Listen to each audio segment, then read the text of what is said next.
Hello again, everybody. David Clary, Vashon Knowles, James Branson here at Bobby Hopkins Field, getting set for Oak Ridge High School. Thank you.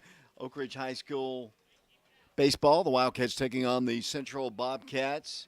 In a district ball game, the Wildcats come in with a record of 2-1 in district play. 2 wins over Carnes, and their lone loss coming to the Powell Panthers. Of course, the second Powell game was rescheduled for a little bit later on, and this one is a big one. Central is a really good team. Their top of their lineup, I was told today, is pretty solid, and the Wildcats will have to be on their best today. And while we have an opportunity, let me run down the starting lineups for the ball games, leading things off for them. And all these names are familiar, really, from last year's team. Leading things off will be the center fielder, Nick Reardon. Batting second will be the shortstop, Blake Mills. Batting third will be the pitcher, Andrew Hill. Batting fourth will be the first baseman, Cole Wessel. Batting fifth will be the right fielder, Kalen Chesney. Batting fifth will be Samuel Myers. He'll be playing second base. Alex Grossman will be the designated hitter today. He'll be hitting for, looks like, Miles Johnson, the left fielder. Jack Good will be the catcher. He'll hit eighth. And David Grimes will be the third baseman, and he will hit ninth. For the Wildcats, leading things off and playing shortstop will be the senior Caden Black.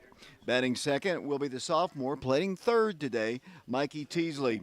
Batting third will be the first baseman, Peyton Witter. He's a junior.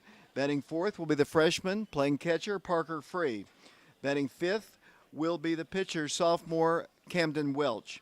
Batting sixth will be the junior and left fielder today, Cy Stevens. The designated hitter will be the senior, Kai Welch. He'll be hitting for Noah Wood. He'll be playing second base. Batting eighth will be the right fielder, junior Richie Ferreira. And batting ninth will be the freshman playing center field for the Wildcats. That'll be Warren East. Wildcats are coached by Travis Free, head coach of the Wildcats.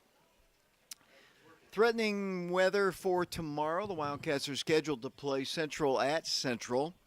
Tonight, though, they're taking on the Bobcats, and I was telling somebody earlier today, James, I know you're getting ready to do your work here, but I was telling somebody Central and Oak Ridge used to be perhaps one of the best, back in the 90s, one of the best rivalries in baseball in the high school level in East Tennessee, in football and basketball and every sport, with Todd Helton, Bubba Trammell, Freeman, who was a pitcher there, all played professional ball. The Wildcats had their best years back in the time when Central had their best years. And unfortunately, Central had Todd Helton. We had some good players, but not to the level of the future Hall of Famer. Yeah, and especially two other guys with Todd Helton that also played in the major leagues, as you mentioned there before. Oak Ridge has always had a couple of guys here or there, and that was kind of some of our best years, as you mentioned. Oak Ridge had a couple guys last year, pretty solid lineup last year, that was able to make a really deep run. And this lineup this year looks pretty good as well. Obviously, taking on a rival is going to be really big. I know Coach Free wants to win as many district games as possible to put himself in a good position for the district tournament. I was speaking to the great Sean Summers earlier today, and he was part of the early part of that rivalry back in the late 80s. Early 90s, obviously. He was on those baseball teams. Some of those teams were just fantastic, winning. The most wins ever in a season really basically was back then when those guys were playing for the Wildcats. Starting laps are about to be introduced. We've got two veteran umpires working the game today. The Wildcats will be wearing their white jerseys with cardinal numerals. The Central Bobcats will be wearing their traditional colors, and I love to see that. They'll be wearing black jerseys with red and white trim with gray baseball pants. Crowd is filing in. It's a big day here. The middle school is down in the lower field at Gray Strang. The Lady Wildcat softball team is over down at the softball field down below. And nobody's working the Calia field, but the parking lot is full, and it should be a great day of high school baseball. As I mentioned, the Wildcats are scheduled to play Central tomorrow at Central High School at Tommy Shumpert Park, but as I said, the forecast not great, but hopefully we'll be able to get that game in, and we will broadcast that ball game as well if indeed we are allowed, or we are allowed to, if we are able to because of the weather. Thursday, the Wildcats will play as well. They'll be traveling to Maryville High School. We will not be able to broadcast that ball game And then next week, the Wildcats, I think, will go to Campbell County. Flag is being raised here as the starting lineups for Central are being introduced. The Wildcats coming off of a really impressive tournament where they won all of their ball games. They knocked off Sevier County. They knocked off the South Milwaukee team. They knocked off Sullivan East, and they knocked off Westview as well in that tournament that was so successful for the Wildcats. So the Wildcats riding a little bit of a winning streak into this one. Caden Black is being introduced as he jumps over the third base line. Mikey Teasley as well as the Wildcats take their positions, and we're getting set for the national anthem. Oak Ridge High School baseball live from Bobby Hopkins under cloudy skies. Overcast, a little sun peeking through. The wind is blowing from right to left, not blowing that hard, but we did have some early wind, and that could be a factor at some point in the ball game. Moments away from the start of this ball game, the Wildcats of Oak Ridge and the Central Bobcats, and we will be back to Bobby Hopkins Field in a moment.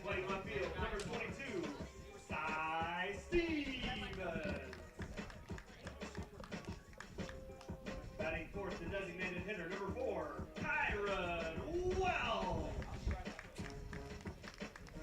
He will be hitting for the second baseman, number 13, Noah Wood. Batting eighth, playing right field, number 12, Richie Ferreira.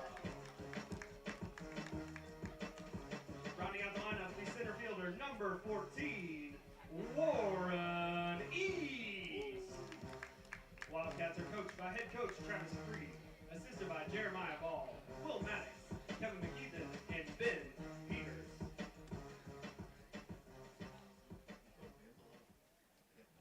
At this time, we ask that you please rise and remove your caps for the playing of our national anthem. Oh, say, can you see by the dawn's early light what so proudly we held at the twilight's last gleaming, whose broad stripes and bright stars the rule the perilous fight o'er the ramparts we watched were so gallantly streaming, and the rocket's red glare, the bombs bursting in air, gave proof through the night that our flag was still there. Oh, say does that star-spangled banner yet wave o'er the land of the free and the home of the brave? Play ball.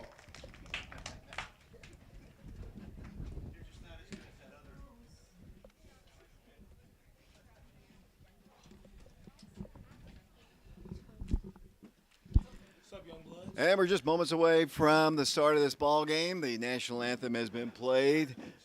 James Branson has done the starting lineups. Bashan Knowles has said play ball, which means it's baseball time at Bobby Hopkins Field. The Wildcats coached by Travis Free. Head coach of the Wildcats, Will Maddox. Wildcats also coached by Kevin McKeithen, who's joined the staff as well. He, former Wildcat player back in the early 2000s. Good to have him on the staff. Wildcats also coached by Jeremiah Ball, along with, of course, Ben Peters. And Ben Peters his parents are here in attendance today. I see them down below. Ben was a part of our crew back in the day when he was in high school for 4 years. And Tommy Lee is next to me. Tommy, your wife is not happy so much when you are on top of the roof, as I saw. Well, it's a little bit dangerous, but no guts, no glory. No, that's true. And what a way to go! If you tumble off the side, you'll have a great story to tell, or your family will. She's down there so I can land on her. Okay. I just got a call from your brother-in-law, Nat Shipley, as well. I don't know where he is. Is he in attendance as well? Not right now. Oh, he just called me. I don't know. I thought maybe you were with him. As we're about to get set here, the Wildcats of Oak Ridge taking on the Central Bobcats.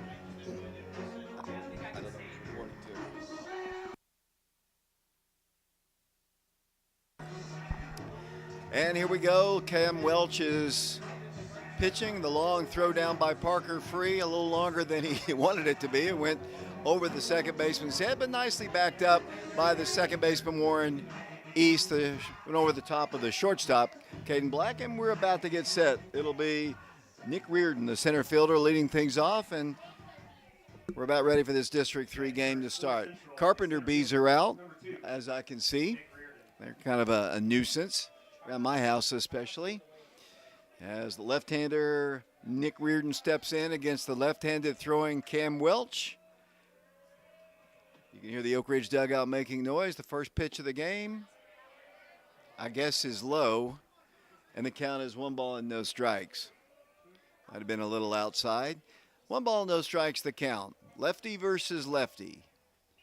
Cut on a miss. Belt high, and the count is even at 1-1 strike. James, we don't have Peyton in the booth today. I just asked Maddox, Free, the same thing over here. He said he's on his way. There's a called strike, evens the count, or makes the count 1-2 strikes. I mentioned this earlier. The Oak Ridge and Central were great rivals back in the late 80s and early 90s, mid 90s. Back in the day, Oak Ridge had some of their best baseball teams ever.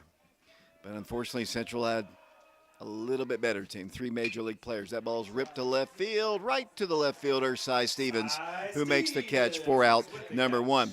Line drive, he only had to take about a step.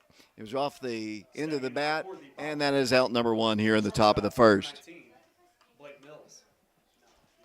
Better now will be the shortstop, Blake Mills, right-handed hitter. I'll set the defense for you. Peyton Witter is the first baseman. Noah Wood is at second. Caden Black is at short.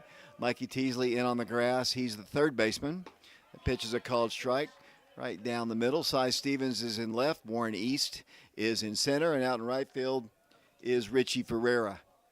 Wildcats have Parker Free behind the plate. Cam Welch on the hill. And his pitch is high. And the count is even at 1-1 strike.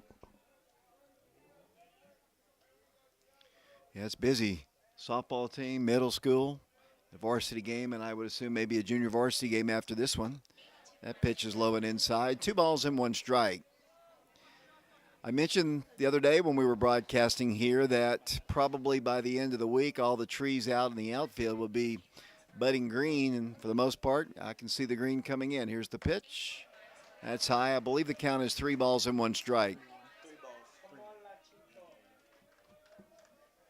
Mills will be followed by Andrew Hill. Andrew Hill's had some good games against the Wildcats in the past. As I mentioned, giving the starting lineups, the top of this order is very familiar. As there's ball 4, and down the first will go Blake Mills. Mills takes his base. Batting now for the Bobcats. Pitcher. Better now will be the pitcher, Andrew Hill. I think I remember Andrew hitting a bomb against the Wildcats at Tommy Shumpert Park a year ago. I believe so, David. Yeah, he definitely can hit the ball. As Cam Welch, the sophomore pitcher, got the first out on a line drive to Cy Stevens.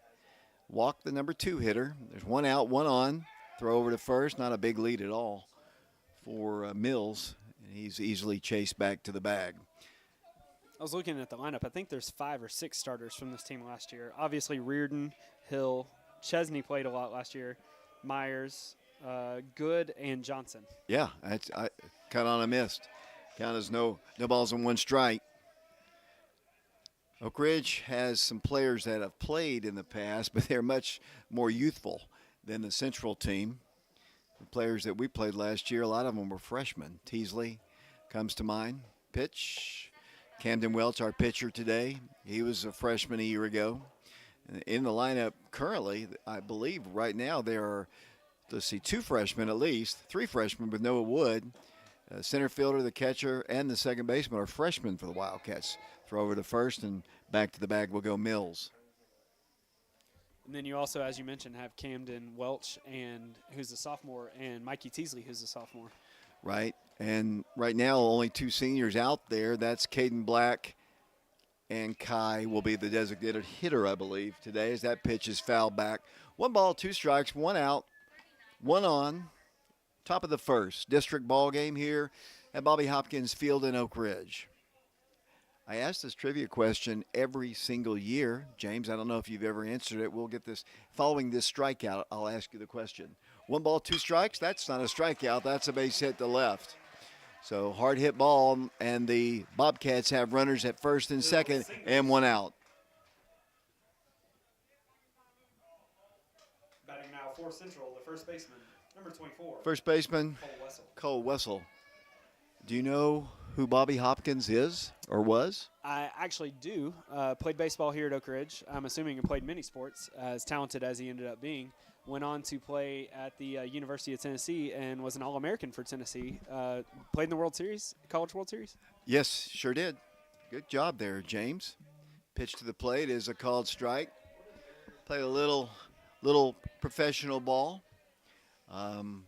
I was actually here the day they dedicated the field in his honor. He passed away, actually shockingly. I mean, it was unexpected. And when he was fairly young, actually, is that pitch. Oh, boy. Man, I don't know what was wrong with that one, but I guess it was a little low. 1 ball and 1 strike the count. 2 on, 1 out. Camden Welch, sophomore. A little bit of a mess here in the first inning. He's got runners at first and second with 1 out. Pitch hit on the ground softly. Third base side. They've got the force out at second. And the return throw not in time to get the double play, but they do get the runner at second. The runner, Blake Mills, advances to third. Hill is retired on the fielder's choice, and Cole Wessel is on board on the fielder's choice. 2 outs now, runners on the corners, and the batter will be Kalen Chesney, the right fielder. He was a bunting machine against the Wildcats last year, if I remember correctly. I believe so. And, you know, Central last year had that grass really high, so anytime that anybody bunted, it just died immediately right there in the grass, and it was hard to field. Lefty checks the runner. Pitch is a called strike on the outside half of the plate, and the count is 0-1. That was a strike. Chesney is the right fielder. He'll be followed by the second baseman, Sam Myers. Runner is going. No throw. And they've got 2 runners in scoring position with 2 outs. So, David, I actually found that information out about Bobby Hopkins very coincidentally. I was at one of the UT games and saw his name up on the board, and I had to actually text and ask you if that was the same one. Sure was. No balls and 2 strikes. Pitch. Outside. Actually, it's should be 2 balls and 1 strike, I believe. Let me make sure of that. Let me check the umpire if he'll give us a ruling. Scoreboard says 1 and 2. I think it might be 2 and 1, but we'll see. Chesney back in. 2 outs, 2 on. Pitch hit foul. Off to the left side and just over the top of the Oak Ridge bleachers.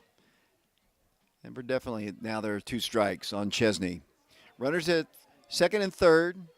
Camden Welch, the sophomore pitcher, trying to get out of a mess here in the first. The pitch is up high. I think the count is full. I wish the umpire would tell us. He doesn't do a whole lot of signaling. I think it's 2-2. I'm not sure, David. Well, no. Big pitch either way, I guess. Either way, yeah. Cam's pitch to the plate is hit foul again. Off the screen. Hey, look, the athletic director's in attendance here. That would be Mr. Joseph Gaddis. He's talking to Andrew Barton down below, former Wildcat on the 96 Wildcat team. Left-handed hitter Chesney in. He's got 2 strikes on him. 2 on. Top of the first. Pitch. Cut on a miss, and that's a swinging strikeout, and that is out number 3. The Wildcats watch the Bobcats pick up a couple of base runners. They leave them stranded. We go to the bottom of the first inning here at Bobby Hopkins Field. Oak Ridge and Central tied at 0. We'll be back for the bottom of the first inning in a moment. Mikey Teasley. Number 9, Peyton Witter. Would like to wish everybody a happy April Fool's Day today. You know why? You know why, right? You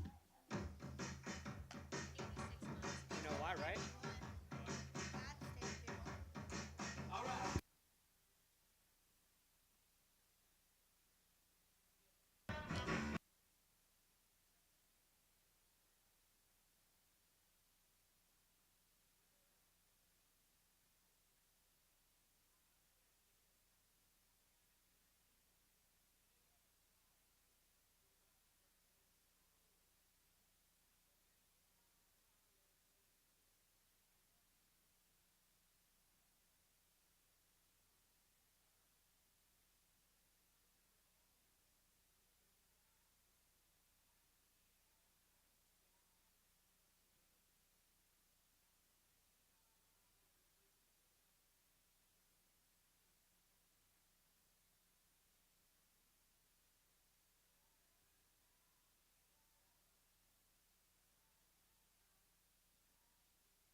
Caden Black leads things off for Oak Ridge. The first pitch to him is a ball outside. Bounces all the way back to the backstop and returned back by Mikey Teasley.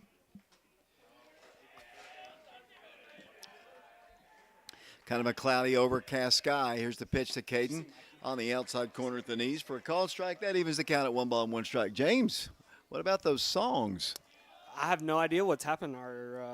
Our walk-up music's glitching over here, David. On April Fool's Day. Oh, once again, Caden Black is Caden Black and Blue, and off to first he goes, hit by another pitch. Caden Black takes his base. I don't know that I have ever seen somebody so low-key as him. It's not like they hit him because he runs his mouth or he's kind of a hot dog. He minds his own business. He goes about his work. He just up on the plate a little bit, but he gets hit more than any person besides Muhammad Ali that I've ever seen in my life. And he's the base runner at first, and you can expect him to go. Wildcats facing Andrew Hill, and the pitch is up high, a ball, 1 ball and no strikes. We've faced him a ton of times over the last several years. He's a good pitcher for them, good right-hander, throws hard. As Caden Black and Blue would tell you right now as he takes his lead off of first. Mikey steps in, 1 ball, no strikes to him. Good move over to first, but Caden easily back to the bag.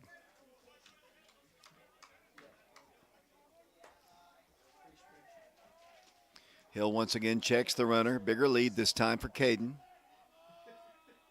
Going. Pitch down low. The throw not in time. That is a stolen base for Caden Black, and he is in scoring position on yet another stolen base. You know he's going to go, and it's just when. Yeah, Caden's so fast that if he gets on base at all, I mean, you might as well pitch to him. I don't know why everybody's intentionally hitting him, but you might as well pitch to him because at least maybe you can hold him to a single. If he gets on first on a walk, he's gone. Surely they don't hit him on purpose. I mean, he's such a low-key guy. Why would you hit that guy of all people? I would argue maybe over the last 2 seasons he might have more hit by pitches than actual hits. I don't know about that, but as that pitch is hit in the air, very high, very deep, left fielder back on it, all the way to the wall, off the wall. Caden had to hold up because when he hit the ball, that ball was hit so high. I mean, right at around the 368 mark. when he hit it, it was so high, I thought there's no way in the world that's going to get out, but it just kept drifting and drifting and drifting. That's why Caden had to kind of stop at second. So that is a double for Mikey Teasley. So the Wildcats have runners at second and third with nobody out, and the batter is the junior first baseman, Peyton Witter. Right-handed hitter facing Andrew Hill. The pitch to the plate, outside a ball, 1 ball, no strikes the count. Camden Welch in the first inning gave up a couple of base runners but left them stranded. Hill trying to do the same to the Wildcats here in the bottom of the first. Pitch, that's way inside and low. 2 balls and no strikes. Parker Free is on deck. Parker parked one on Friday, I guess it was. Saturday. Oh, Against yeah. Portland. Oh, yeah. I was down in Atlanta. Oh, that's inside again. I thought we were going to have Peyton Witter being knocked and hit too, but ball's inside. 3 balls and no strikes. Hopefully the weather will stay good for us the rest of the night. It is kind of overcast and iffy. It's been a little overcast all day, but feels kind of good. 3 balls and no strikes. The pitch, breaking pitch, in there for a called strike at the belt, and the count is 3-1. Nobody out, 2 on. The Wildcats batting in the bottom of the first inning. Sean, Anytime you got a chance to take an early lead here, David, you want to capitalize on that for sure. Get the momentum in your favor. good fastball there, cut on and missed, and the count is full now. 3 balls and 2 strikes. How fast was that?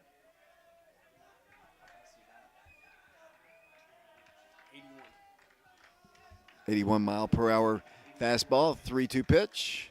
Way outside, ball 4. Just kind of overthrew that one. The Wildcats have the bases loaded against a really good Central team to start. And I agree with what James said a moment ago. You want to get a good lead on them because this is a really good pitcher. If he settles in and pitches the way he can pitch, Wildcats need to take advantage of his situation right now as they bat with the bases loaded. And here comes Parker Free. Parker, freshman, as I mentioned, he hit a home run, knocked in 3 or 4 runs on Saturday against Westview. The walk-up song's slightly different from what they're accustomed to. Let's see what Parker can do against Andrew Hill. A hit batsman, a double, and a walk have caused a mess for Hill, and that pitch is way up high and outside, and the count is 1 ball and no strikes. David, I might just wait until Hill can throw 2 consecutive strikes, maybe to take the bat off my shoulder. I don't know, or something close, 2 pitches close. Parker's smart like that. Good baseball mind. See what he does here. 1 ball, no strikes. Here's the pitch. That breaking pitch goes inside, way inside. Kind of might have slipped out of his hand a little bit because you could see his reaction as soon as he let it go. The count is 2 balls and no strikes. I think he tried to throw that pitch twice to Peyton, the batter before, and kind of missed in a very similar spot, just not as close. Bases full of Wildcats. Infield is in at first, just almost to the grass. Pitch is hit foul off to the right side. Behind it, but foul. And the count is 2 balls and 1 strike. Nobody out, bases full of Wildcats. In the first inning, Parker Free will be followed by Camden Welch, the pitcher. Righty versus righty here. Pickoff play and just back to the bag. There's the Wildcats' Mikey Teasley. And that was a really good move because Mikey had taken a big lead and he honestly might have been caught there. The throw was a little bit high. If the throw's right at the bag, he might be out. I don't know. I thought he may have tagged him out there, David. I was a little worried. I was kind of glad they came up with the safe sign. Good thing there's no replay. Parker had words with Coach Travis Free down at the third base coaching box. Camden Welch is on deck. Wildcats trying to break this 0-0 tie here in the bottom of the first. Parker's got a 2 ball, 1 strike count on him. Big hole to hit in between third and short. Wow, look at the outfield. If he just hits a line drive almost to left center. Hit foul again off the hands, and the count is 2 balls and 2 strikes. They're playing him really far toward right field there, David. A huge gap right over shortstop. See if Parker can get around on Hill. 2 balls and 2 strikes, the pitch. Breaking pitch hit in the air. That's going to get at least 1 run in. It's kind of a shallow ball. Here comes the throw, and they didn't get the run in. Good throw by their center fielder, and good throw keeps Caden at first. Nick Reardon with a nice throw, and the bases remain loaded. Stepping in now for the Wildcats, pitcher number 23, Camden Welch. Camden Welch. I don't know if Caden would have made it or not. The throw was up the first base line, but, better than being gunned out at the plate for a double play. Let's see what Cam can do. 1 out, the pitch to him. Breaking pitch on the outside corner for a called strike. I don't know, David. I would have a lot of confidence in Caden Black's speed there, especially as you don't know if he's going to bobble the catch or not, but Caden's really quick. In high school ball, you don't know what the throw is going to be like, but obviously a little respect out there for Reardon in center field. Camden back in, pitch ripped deep right center field. That should be deep enough. Here comes Reardon. Here comes the throw. This time it's way up the line, cut off, and the Wildcats score. That is an RBI sacrifice fly and an RBI. Caden Black scores the first run of the ball game, and Oak Ridge leads it 1-0. Batting now for Oak Ridge, number 22, Cy Stevens is the batter for the Wildcats. Playing left field for Oak Ridge. Wildcats still have runners at first and second. It's going to take a 2-out hit from Cy. Righty versus righty. Kyron Welch on deck for Oak Ridge. As I mentioned, though, there are 2 outs. Pitch bounces away, and the Wildcats will move up. Teasley will move to third. Down to second will go Peyton Witter. So the Wildcats with 2 runners in scoring position on the wild pitch. 1 ball, no strikes, the count. 2 outs, 1 in, 1-0 Wildcats over the Central Bobcats.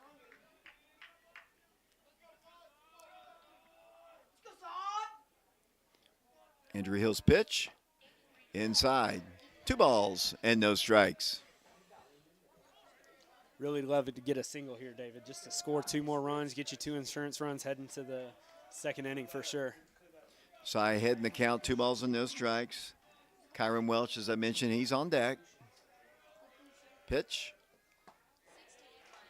He called it on the inside corner for a called strike. 2 balls and 1 strike.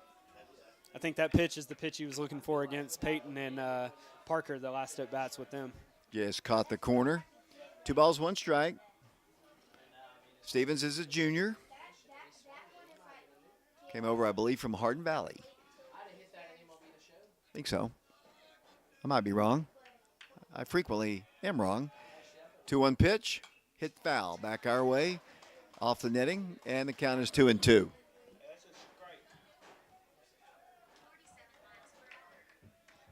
Two outs, 2 on, 1 in. 1-0 Wildcats as they bat in the first inning.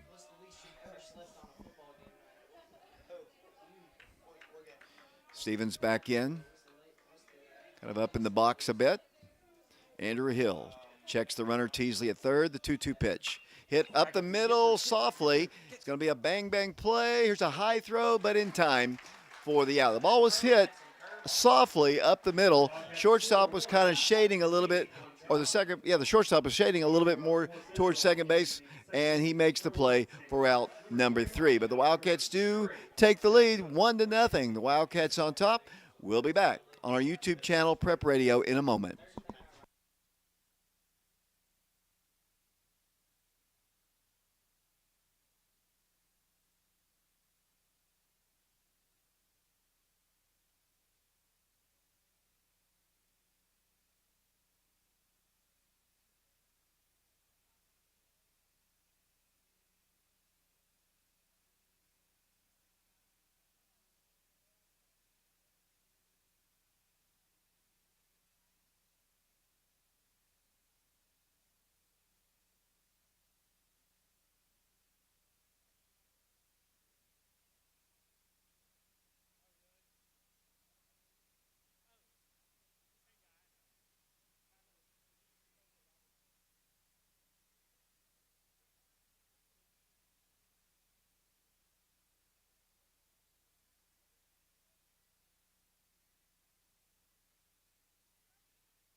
Back here at Bobby Hopkins Field, Camden Welch knocked in his run to give him the lead at 1-0 as we start play in the second inning. It'll be Myers, Grossman, and Good, the scheduled 3 hitters in the central lineup.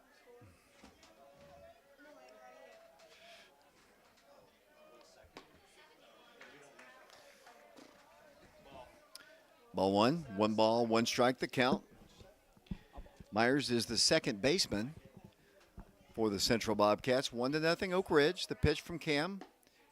Called strike at the knees, right side of the plate on the corner, and the count is 1-2.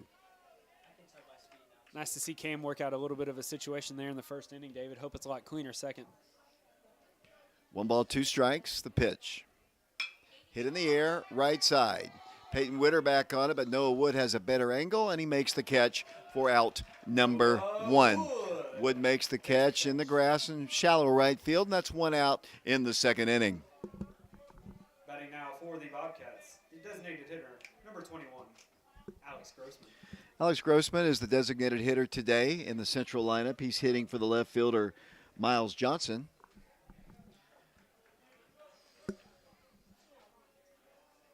Top of the second inning, not a bad crowd on hand here. It's a really warm day. Cam comes to the plate, breaking pitch, stays up high and outside. 1 ball, no strikes. Great schedule to play Central tomorrow at Tommy Shumpert Park. They like to play the district games on back-to-back days. The pitch is hit foul back to the screen, and the count is even at 1 ball and 1 strike. David, I think you talked about this maybe last week, but what baseball field did Central play at before they had Tommy Shumpert Park? I believe It was a Todd Helton's recreation. It was a recreation field away from the high school itself. It's actually, if you know where Central is, if you go up that road, that pitch is hit foul at the plate. I don't know the exact name of the road, but if you're heading from Fountain City, you take a right. If you go straight up, if you're over the hill towards Halls, it's up on that road to the right. It's much closer to Central High School. I mean, probably as the crow flies, a mile at most. But what was interesting about that park is we've got a 1-2 pitch. It stays up high. I think I was telling you this the other day when in all 4 corners in the right field, left field, and the center field, there were baseball backstops where they could play ball, 4 different games at the same time. It's just kind of like the youth league games. That pitch just a bit high. Oh, he called strike 3, and that's the second strikeout for Camden Welch. So kind of a delayed call physically by the umpire. Obviously, he called strike 3, and the batter was already heading to the dugout, and that is out number 2 here in the second inning. But even though it was a long fence to either any direction, Todd Helton could hit him out anywhere. It was I don't remember the name of the park, but I actually enjoyed going over there. That pitch is fouled off the catcher's helmet, I believe, and the count is 0-1. I don't know the name of the park. I think it was Bud Bales Field, because named for the Bud Bales, who was the head coach, and Coach Garrison. He usually watches our ball game. He played at Central. He could probably tell me better, but they don't use that field anymore. The softball field that they play on was right above it too, so it was kind of a situation where the girls and the guys would be playing at the same time. Gotcha. No balls and 2 strikes. The batter now is the catcher, Jake Good.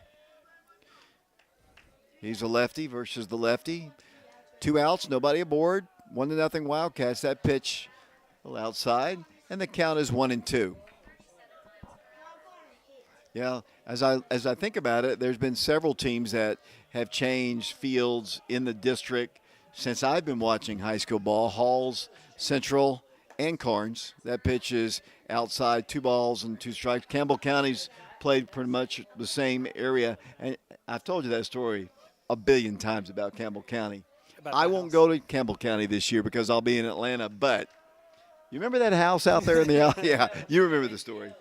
2 balls and 2 strikes. The pitch is outside a ball. 3 balls and 2 strikes. There's that hawk again flying over the top of the field, swooping down. Maybe it'll take Warren East's hat off. That would be entertaining. 3 balls and 2 strikes. Camden Welch Gave up a couple base runners in the first, trying to retire the Bobcats 1-2-3 in the second. And he will not. That is a 2-out walk. Good. Takes his base. That is Camden's second walk of the ball game. Batting now for And the batter will be the third baseman, number 7. David Grimes. He is the number 9 hitter in their lineup.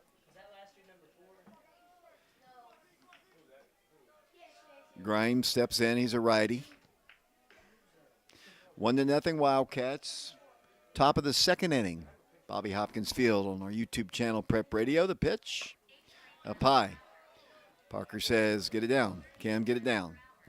They've thrown to each other since they were very small. They've been on the same team for years, James. Yeah, I think they played on their Nationals Travel League team together, so very familiar.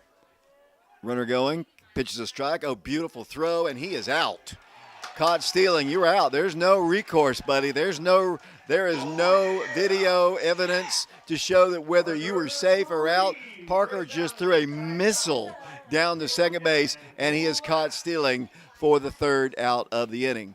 So he walks a batter, but Parker erases him. We go to the bottom of the second inning here at Bobby Hopkins Field. It's Oak Ridge leading Central 1-0, and we'll be back in a moment.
Nothing like a little Hanson to get Kai ready for his first at bat of the ball game. He steps in, right-handed hitter, Kyron Welch, that is. He is the hitter, and he hits the ball foul. He is the designated hitter today, hitting for the second baseman, Noah Wood.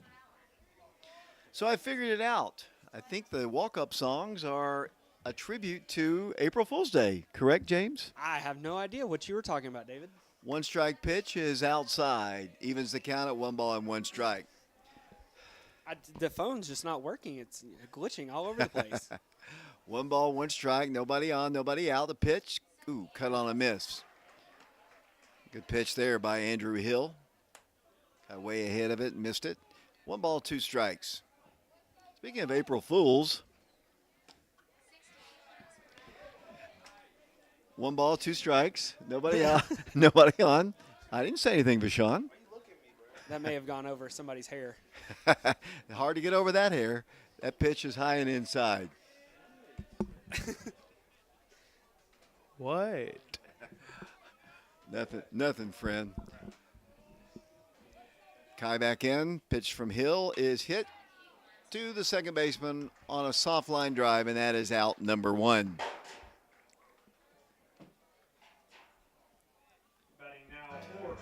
Better now will be Richie Ferreira. Richie is the right fielder for the Wildcats. Nothing like a little air supply. A little air supply for Richie. Wow. You know, you know, have I ever told you my encounter with air supply?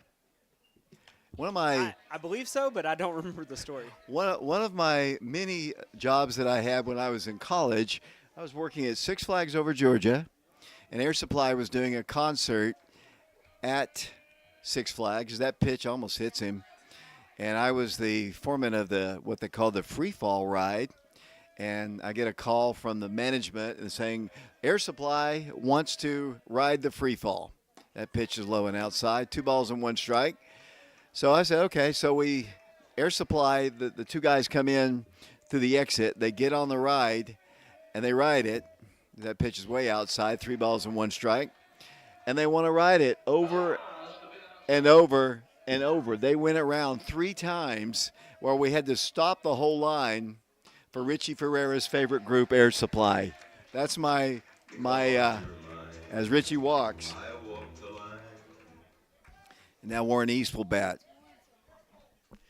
You know, when you've lived a long time and you've had a lot of goofy jobs like I have, you kind of run into a lot of interesting stories. I guess that is the way it is for most people. Uptown Girl. Okay. That's not a bad song. I don't think Warren will be too upset with that song, honestly. I mean, that's not a bad song at all. It's a great song. Yeah. Do you know who sang that? Billy Joel. You want me to tell you my Billy Joel story? I would love to hear it. Let's just hear them all. Okay, here's the pitch. Billy Joel, when we opened Truist Park up, the first thing before there was a baseball game, Billy Joel did a concert to test the speakers at Truist Park. Did you get to hear him live? Was it just a test, or was it like almost No, a it was full live. concert? It was a concert with 50,000 people. Yeah. Pitch to the plate, and a throw down the first, and Richie's back. I think he called a strike, so it's no balls and 2 strikes. You know, this year, Def Leppard, Journey are coming down. Maybe I'll have a story to tell about them at some point. I saw Metallica, too. I'll tell you that story as well, as Richie is chased back to the bag. Bueller. I have never smoked marijuana in my entire life. I did not know we were going here, David. But after that, oh, here we go. No balls and 2 strikes to Warren. Caden Black is on deck. Throw over to first, and Richie back to the bag. But when I left that concert, the Metallica concert, my whole nostrils, clothes, and everything smelled of marijuana. Didn't you say that is the largest crowd in Yes, Truist Park history? well over 50,000. It was huge. Pitches, a breaking pitch stays outside and low, and the count is 1 ball and 2 strikes. It was a great concert there for a bunch of old guys. They were really good, and they had their stage and their special effects were unbelievable. I think they have 3 different stages in east, middle, and west of the country, so they don't have to travel all around where they go. Cut on missed, and that's going to be a strikeout and a stolen base, though, for Richie Ferreira.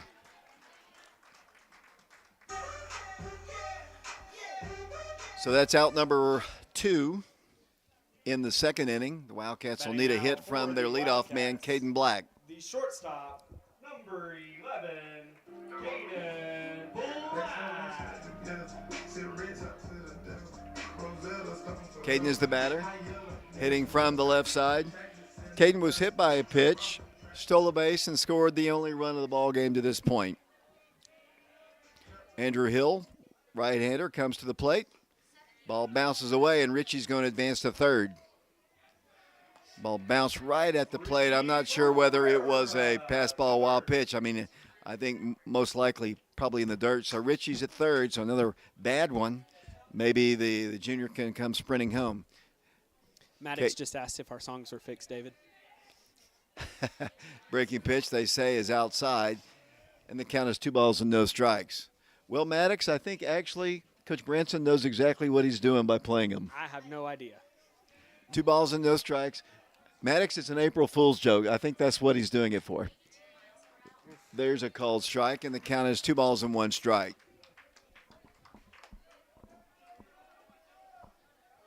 Runner at third, Richie Ferreira. Richie walked, stole second, reached third on a wild pitch. That ball's hit to left center field and deep. It's over the head of the left fielder. Richie Ferreira comes in to score. And into second with a double, an RBI double, is Caden Black, and the Wildcats lead the Bobcats 2-0. Richie Ferreira.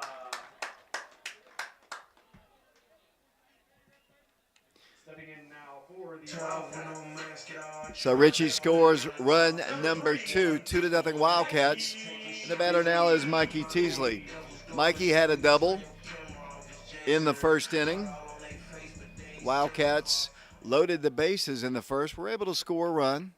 Hill's a good pitcher. He's going to limit the damage just about every time. Mikey trying to make him pay with Caden at second. 2 outs, 1 run in. Pitch, breaking pitch, might have been a little low. Looked like it hit the corner, but I think the catcher turns around and asks the umpire, where was it? And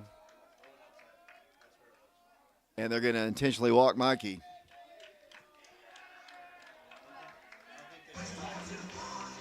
So the Wildcats will have runners at first and second. That's some respect for a high school kid to intentionally walk the number 2 hitter to get to the number 3 hitter. Probably not. As the Wildcats, Peyton Witter steps in. He walked his first plate appearance. 2-0 Oak Ridge. Runner at second is Caden Black. The runner at first, Mikey Teasley. Peyton stands in, the pitch to him. Bounces away, and everybody moves up. Down to third will go Caden. Down to second will go Mikey Teasley. And a 1-ball, no strike count on Peyton Witter. Witter is a junior, hits from the right side. As I mentioned, he walked his first plate appearance. 2-0 Wildcats, bottom of the second. District ball game from Bobby Hopkins. Andrew Hill, the pitch. Ripped to left field, but he makes the catch. That ball was hit like a bullet, but right to the left fielder for out number 3. But the Wildcats pick up another run, and they lead Central by a score of 2-0. When we come to the top of the third, it'll be the number 9 hitter, then 1 and 2 facing Camden Welch. We'll be back on our YouTube channel, Prep Radio, in a moment.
Welcome back once again to Bobby Hopkins Field. The pitch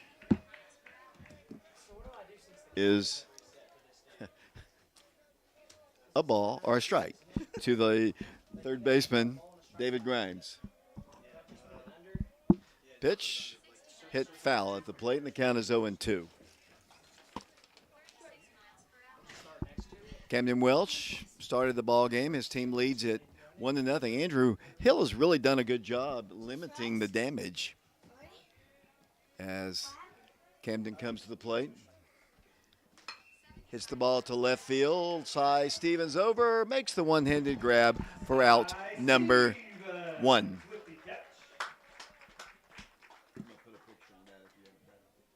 Back to the top of the order for the Bobcats. Center fielder. Top of the order we go to Nick Reardon. Nick was out to left field on a line drive back in the first inning. He's 0 for 1 in the ball game. Yeah, David, back to your point about Andrew Hill, does a great job pitching and has some nice pitches with a little bit of movement. But the first 2 innings so far, he's got to have a lot of pitches because he's walked several guys of ours and hit one, intentionally walked another. So as batter squared to bunt, but drew it back. Swinging strike there, David. Thank you. 1 ball, 1 strike. We are in the top of the third inning. 1 out, nobody aboard. Reardon the batter. Pitch to him, cut on and missed. Might have been foul tipped at the plate. The count is 1 ball and 2 strikes. Central, really smart baseball team, able to work themselves out of several bad scenarios. Yeah, the ball's hit pretty well, that last one by Peyton, but right to the left fielder. 2-strike pitch, called strike 3. That is the third strikeout of the ball game for Camden Welch, and that is out number 2 here in the third. Stepping in now for Central, number 19, the shortstop, Blake Miller. Of his 3 strikeouts, 2 of them have been looking. So the batter now is Blake Mills. He walked, managed to get all the way around to third, but was stranded at third in the first inning. And he takes a strike on the outside corner, and the count is 0-1. 2 outs, nobody aboard. We're in the top of the third inning in a district ball game being played here in Oak Ridge. The Wildcats 2-1 in district play, 2 wins over Carnes, a loss to Powell. 1-strike pitch, 2-strike pitch, and the count is 0-2. Cam does a great job once he gets settled in. Second, third inning, he's pretty much cruised really well so far. That first inning, a little bit of a struggle, but again, to his credit, able to work out of it, and Wildcat defense helping him out. No balls, 2 strikes. Cam's pitch, cut on a miss. They go sit down. That is strikeout number 4 for Camden Welch, and more importantly, that is out number 3 for the Central Bobcats. So they go 1, 2, 3 for the first time in the ball game. We go to the bottom of the third here at Bobby Hopkins, 2-0 Oak Ridge. We'll be back in a moment.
David Clary back here along with Sean Knowles, James Branson as well on our YouTube channel, Prep Radio. We go to the bottom of the third inning.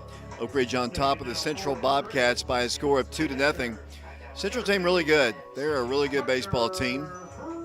Parker Free leads things off. It'll be Parker, then Camden Welch, then Cy Stevens, the scheduled three. In Coach Travis Free's lineup, that ball is hit the right field on the first pitch. And the right fielder, Chesney, back on it, makes the catch for out number one. So one pitch and one out. Better now will be Camden Welch. He had a sacrifice fly and an RBI back in the first inning. No official plate appearances, but an RBI to his credit.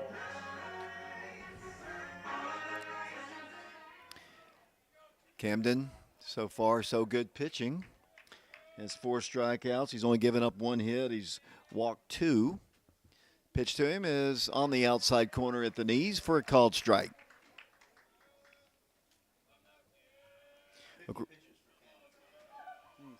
50 pitches through the first few innings. That ball is hit to left field, left center field. The left fielder under it makes the one-handed grab for out number 2. Couple fly ball outs off the bat of Camden Welch, who has thrown 50 pitches to this point in the ball game. The batter will be the left fielder, Cy Stevens. Cy grounded out to short in the first inning to close out the first. First pitch to him from Andrew Hills, hit right back off the glove of Andrew. Andrew's going to field it, go on to first, and throws the ball away. Going to second will be Cy Stevens, and we'll give him a single on that. And he moves on to second. The ball was hit. It was kind of the ball was hit right back at him. He kind of turned as he came falling off the mound on the pitch. It hit his glove, and when he realized he had knocked it down, the ball kind of stopped right in front of the plate. He tried to sling it sidearm. I think he probably had a little bit more time than he actually thought he did, and he threw an errant throw. But I'm going to give Cy a single and an error on the throw, as the Wildcats have another runner in scoring position, and the person of Kyron Welch. Tough luck there. Andrew did a pretty good job. I don't even know that he knew the ball hit his glove until it bounced just a bit, but he did keep it in the infield. And unfortunately for him, he threw an errant throw, as that pitch is cut on and missed. And the count is no balls and 1 strike. 2 outs, 2-0 Wildcats, as they bat in the bottom of the third inning here at Bobby Hopkins. Yeah, as you said, David, he just kind of made a stab at it behind his back with his glove, and might have been better there with Blake Mills having as good as arm as he does, is able to throw out one of our runners in the last inning to let it get through. But, That's baseball. Yeah. Kai behind in the count, no balls and 2 strikes. Got to be a 2-strike hitter here. 2 outs, 1 on. Runner at second base, Cy Stevens. The pitch, cut on and missed. And that is a swinging strikeout, and Kai Welch is out number 3. The Wildcats pick up a base runner. They leave him stranded. We go to the top of the 4th here at Bobby Hopkins Field in Oak Ridge. The Wildcats on top 2-0. And we'll be back on our YouTube channel, Prep Radio, in a moment.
David Clary, Vashon Knowles back here along with James Branson.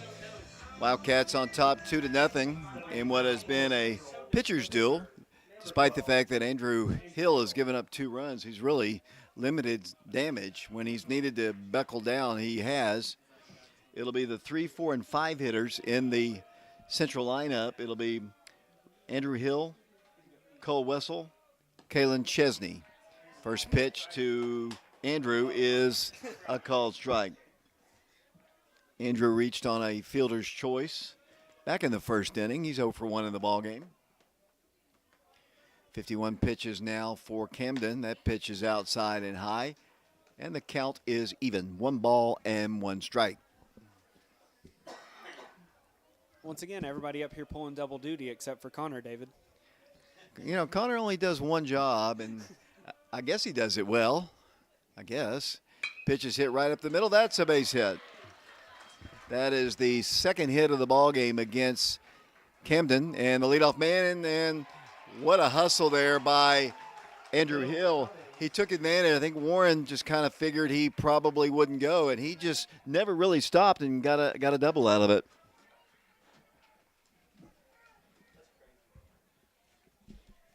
Coach Free not too happy with that, but you know, that's a teaching moment there for the freshman center fielder. Batter now is Cole Wessel. Wessel walked, I believe, back in the first inning, looking at my handwriting.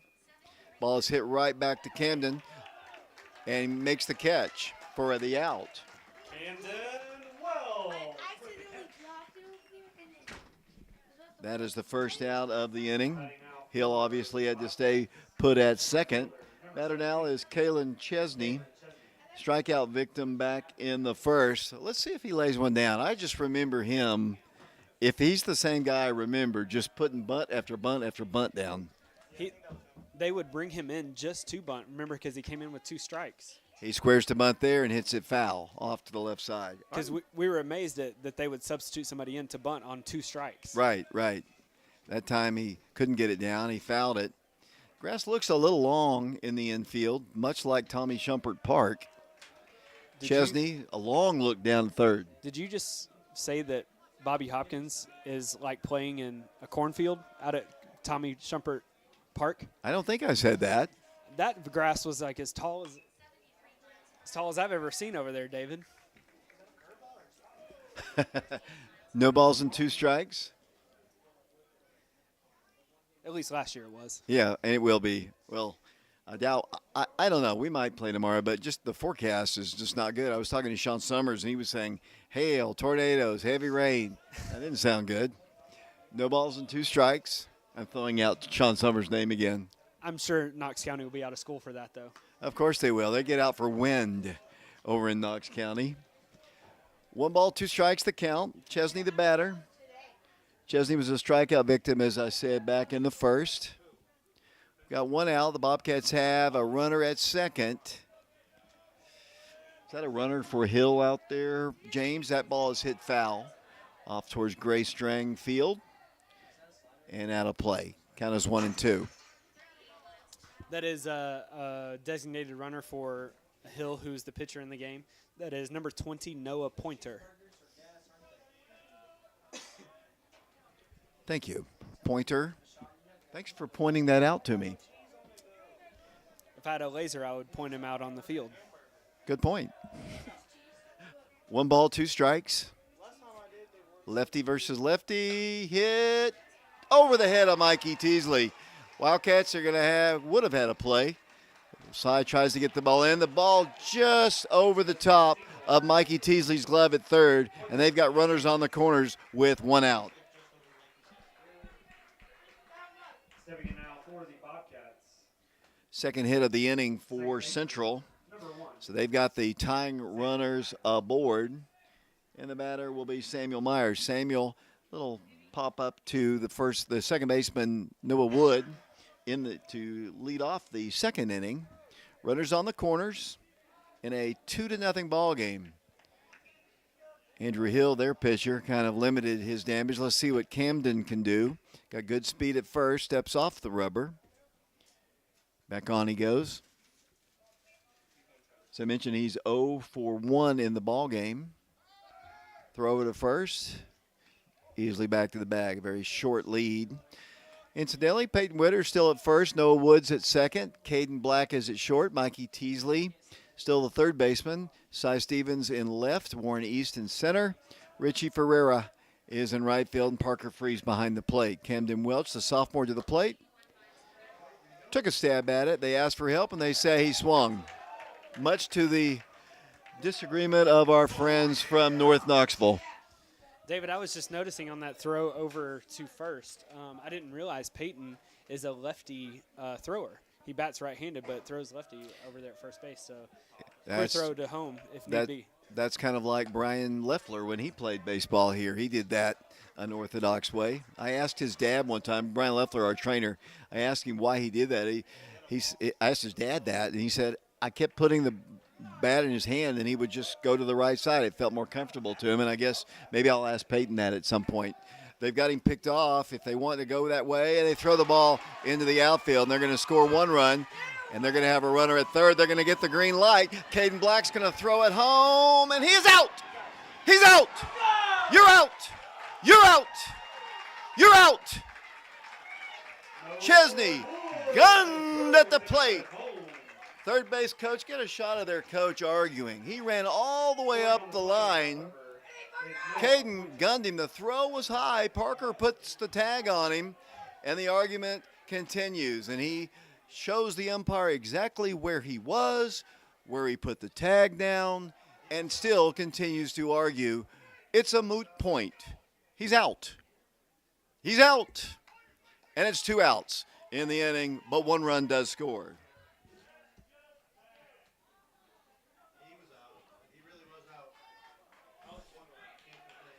David, what a great relay. Obviously, you can tell the Wildcats have practiced that. Left fielder Cy Stevens there to back up the throw from Peyton. Went into the outfield. Obviously, Caden Black was covering second, so Noah Wood shifted over to make the cutoff there and just delivered a strike right down to Parker Free. Great organization there by the Wildcats to know where they had to be to make that play. Most definitely, and there are 2 outs now. Nobody on base in a 2-1 ball game. Third base coach is still upset. He's still making his point. As I look at him bounce on the line, pitch is hit in the air. Foul territory. Peyton giving it a look. He's in foul territory. Under it, Saggers, but makes the catch for out number 3. The Bobcats score a run. They currently trail the Wildcats 2-1. We'll be back to Bobby Hopkins Field in a moment.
Welcome back once again to Bobby Hopkins Field. Bottom of the 4th inning, the Wildcat lead cut in half. It is now 2-1.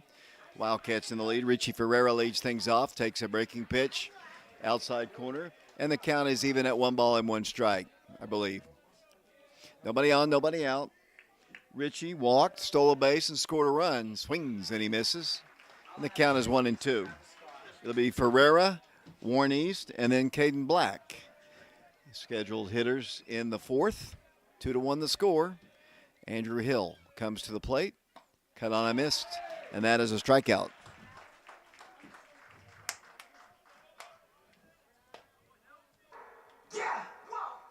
Batting now for Oak Ridge. Center fielder. Warren East stands in for the Wildcats. He was a strikeout victim in the second inning. Right-handed hitting freshman. Andrew Hill comes to the plate. Inside corner for a called strike. And looked a little inside to me, but it was a called strike. And that one almost the same spot, but that one called a ball. 1 ball, 1 strike the count. Interesting strike zone we've adjusted to here, David. Yeah, pitch. That's up high. 2 balls and 1 strike. I just have to he's been pretty consistent, but that first strike looked a little inside. 2-1 pitch. Breaking pitch. Now that is a strike. Breaking pitch hits the corner, and the count is even at 2 balls and 2 strikes. That's the pitch Hill's been trying to get going all night, and he finally hit it there. Pitch. Cut on a missed. Back-to-back strikeouts for Andrew Hill, who realizes his team is back in the ball game in a 2-1 ball game. And back to the top of the order we go to Caden Black. Caden was hit by a pitch, stole second, scored the first run of the ball game. He also doubled in the other run as Richie Ferreira came in to score the Wildcats' second run. So officially, as he rips one to right field, the right fielder there and makes the catch. Can't hit it much harder, much farther, but it is allowed out. So 3 up and 3 down for the Wildcats in the fourth inning. We go to the top of the fifth here at Bobby Hopkins Field. Oak Ridge on top of the Bobcats 2-1. We'll be back on our YouTube channel, Prep Radio, in a moment.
Designated hitter.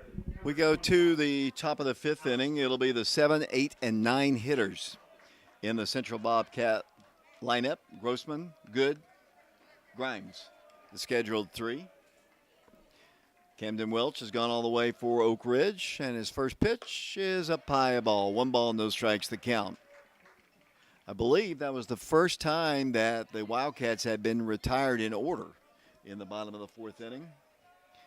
Camden Welch going all the way for the Wildcats. His pitch is on the outside corner for a called strike. Evens the count at 1 ball and 1 strike. Set up the Wildcats great here if Camden can keep working like he is and at the pace that he is. That way that they may not have to use a reliever like Peyton Witter. 1 ball, 1 strike. Pitch hit foul off the screen, and the count is 1 ball and 2 strikes. Those are those, right? Those are what I 1 ball, 2 strikes.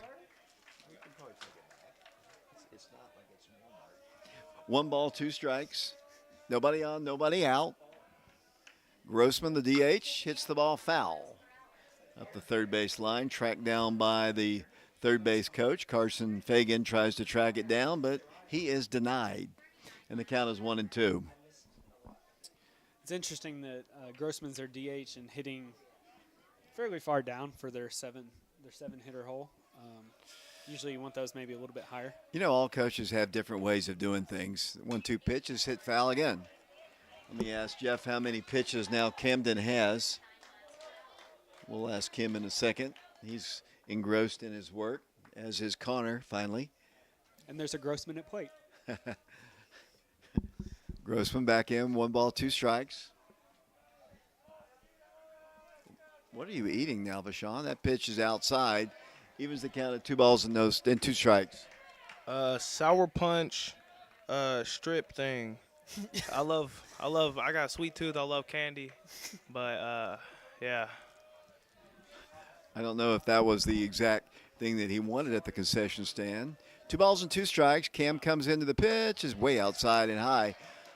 Full count now, 3 balls and 2 strikes. You don't want to lose, put base runners on, especially in a 1-run game. And this is the 7th hitter. Like you said, he is the designated hitter. He's hitting for left fielder Miles Johnson today. 3 balls, 2 strikes. Parker with a sign, the pitch. That's up high, and that's ball 4. Central fans making a lot of noise. They've got their leadoff man aboard. I see some movement right now with Coach Will Maddox, along with Coach Free. Coach Free kind of sends a new signal to the defense. Be relayed into Mikey Teasley, the third baseman. Lefty versus lefty here. Jack Good, the batter. He walked. In the second inning, he swings and hits it foul. That is 71 pitches, Jeff was telling us, for Camden Welch so far. Here comes the pitching coach of the Wildcats to have words with Camden.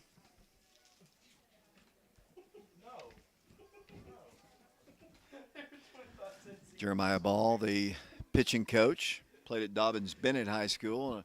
In a couple weekends, I guess not next weekend, but the weekend after that, the Wildcats will be headed up to Kingsport to play in a tournament. They will not be playing the Indians, but they will be playing several good teams, and we'll be broadcasting from Kingsport, hopefully. That's our goal anyway. We've gotten permission. That's the first step. Dobbins Bennett does not allow streaming of their own ball games, but fortunately, we aren't playing Dobbins Bennett. And maybe they'll allow us, and they did say reluctantly that we could stream. But now we just got to kind of work things out, the details out, to go up to that weekend series up in Kingsport. 1 strike the count.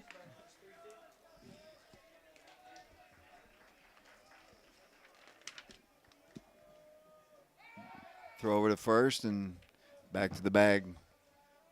We'll go the base runner. Dobbins Bennett has a really nice stadium. They didn't the Mets, Kingsport Mets, used to play there? Yeah, it's a rookie league level ball.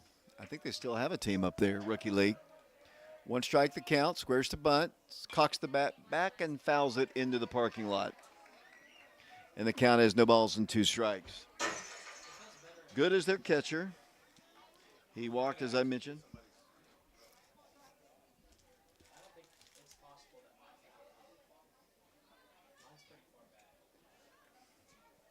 Good back in.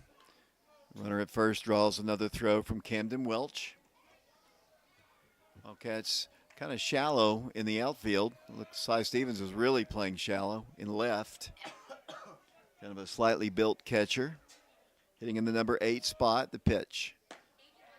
Takes it a little bit outside, I guess, and the count is 1-2. Good walked last time, and that he was up. And his runner for him, I think they subbed for him, but his runner, or he, got thrown out at second by Parker to end that inning. Nice play there by Parker. Good memory. Pitch is, oh boy. That Just looked like off a the good plate. pitch. Looked good to me, too. Good back in. 2 balls and 2 strikes.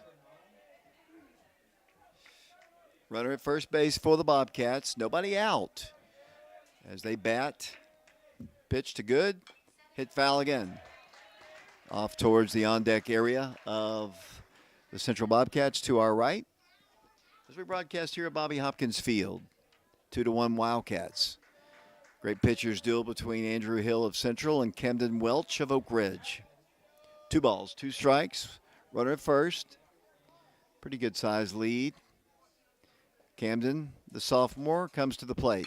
Hit right to Mikey Teasley. They have got a double play if the throw is good, and he couldn't get it out of his glove cleanly, but it is an out. And the runner had advanced a little bit, but Mikey had trouble first getting the ball out of his glove, and then he threw a good hopper to Peyton Witter, who really did a nice job keeping it from rolling behind him, but that is the first out of the inning. You know, Mikey has a great arm over there at third, so the fact that he could even get it over there and be close is pretty impressive. And you can't count Mikey out on those type of plays. Grimes the batter. He takes a strike. No balls, 1 strike. He is the number 9 hitter. Nick Reardon is on deck. Nick's had a tough game to this point, but he's a good hitter. He's 0 for 2. Grimes, the third baseman, 0 for 1. Runner at first. 1 out in the 5th. Pitch. Bunts it foul at the plate, and the count is 0-2. Central, last year, I mean, they were just experts at bunting. I mean, it seemed like everybody in their lineup was very efficient with their bunting. They haven't been quite as good here in this one. No, they're still trying to get at it, but not quite as good. You know who probably could have bunted for a home run last year was Burkhart.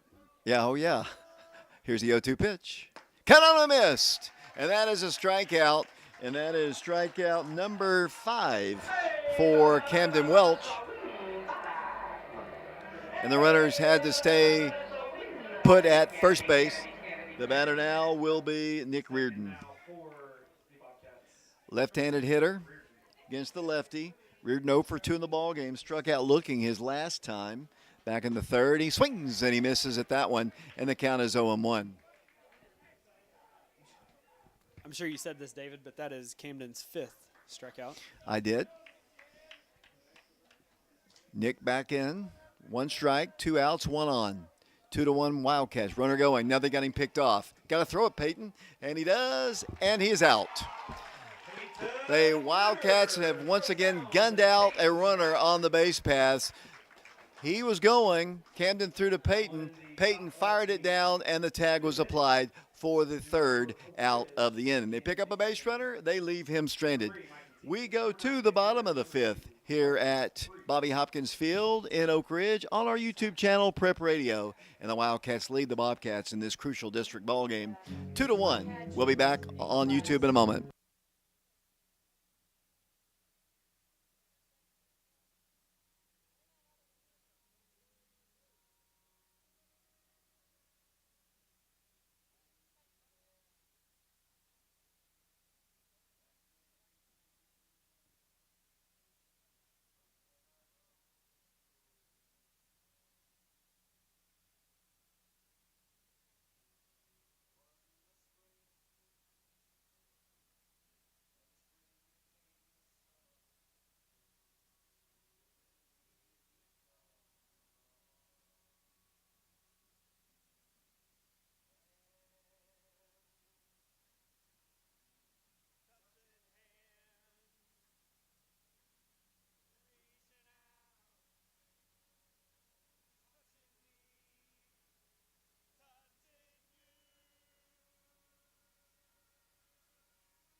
Welcome back once again to Bobby Hopkins.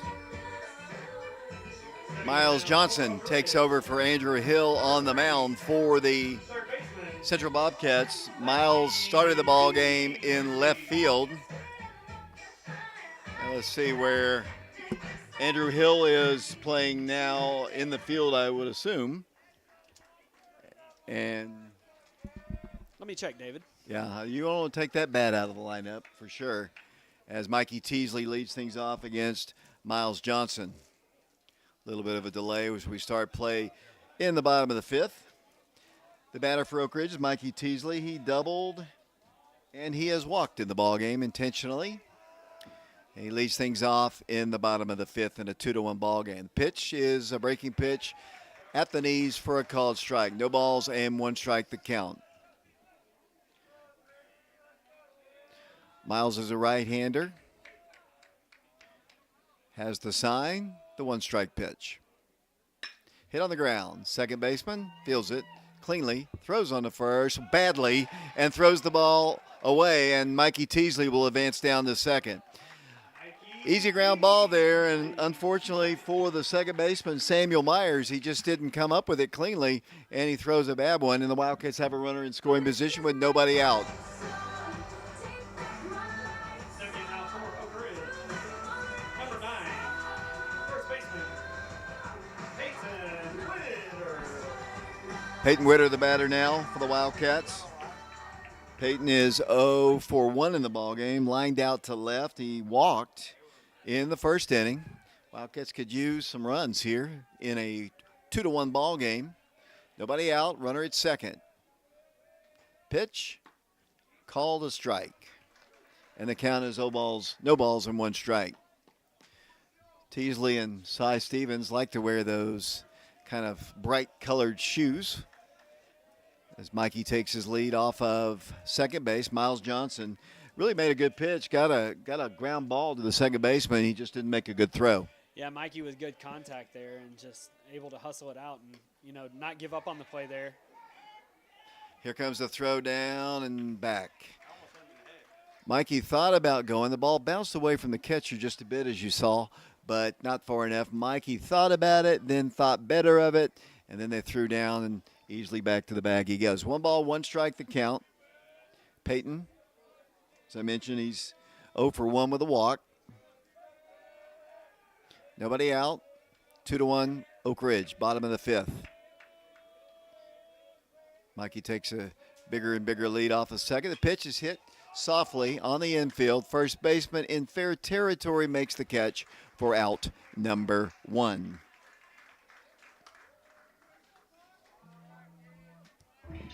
Stepping in now for the Wildcats.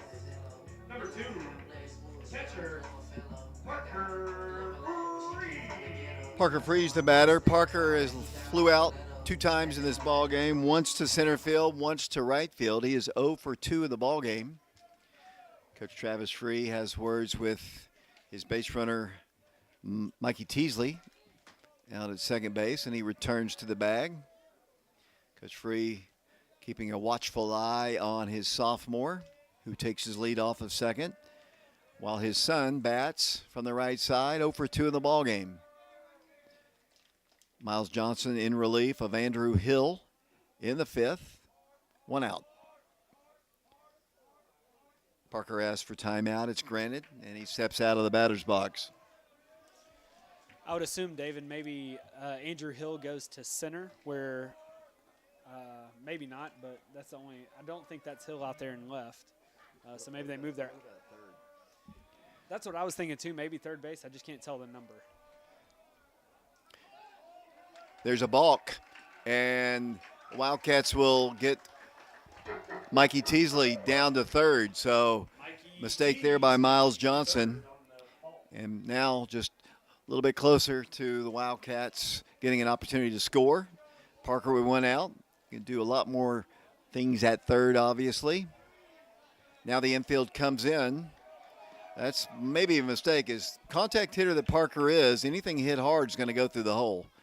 Pitch is a ball outside. The count is 1 ball and no strikes. Yeah, and Parker saw 1 pitch in his last at bat, and it was hit on a rope out to right field over there. And, Parker, anything that he makes contact on, Mikey's probably going to score either way. He's hit 2 fly balls today, both outs. 1-0 pitch. There's a called strike at the knees. 1 ball, 1 strike, our count. It's pretty impressive the power that some of our younger guys have. You think about Warren East and Parker, who both make really good contact, even Mikey Teasley, too. We have 3 home runs as a team, and 2 of them are by freshmen. So, pitch to Parker is up high and outside. 2 balls and 1 strike. Home plate umpire has been very consistent with his calls today. Can't really argue at all, really. I know the Central coach didn't like the play at the plate, and they didn't like a play at second, but they both went against them. Here's a throw over to third, and they both looked out to me, and to the credit of the Wildcats, I thought that Mikey Teasley possibly could have been out on that 1 throw to second. So, but that's not on our umpire behind the plate. That's our field umpire. 2 balls, 1 strike. Like I said, the infield is in. The pitch to Parker is hit to center field. That's going to get a run in. Tagging at third, Mikey Teasley. Reardon's throw is not in time. Sacrifice fly, RBI. And the Wildcats have their 3rd run of the ball game.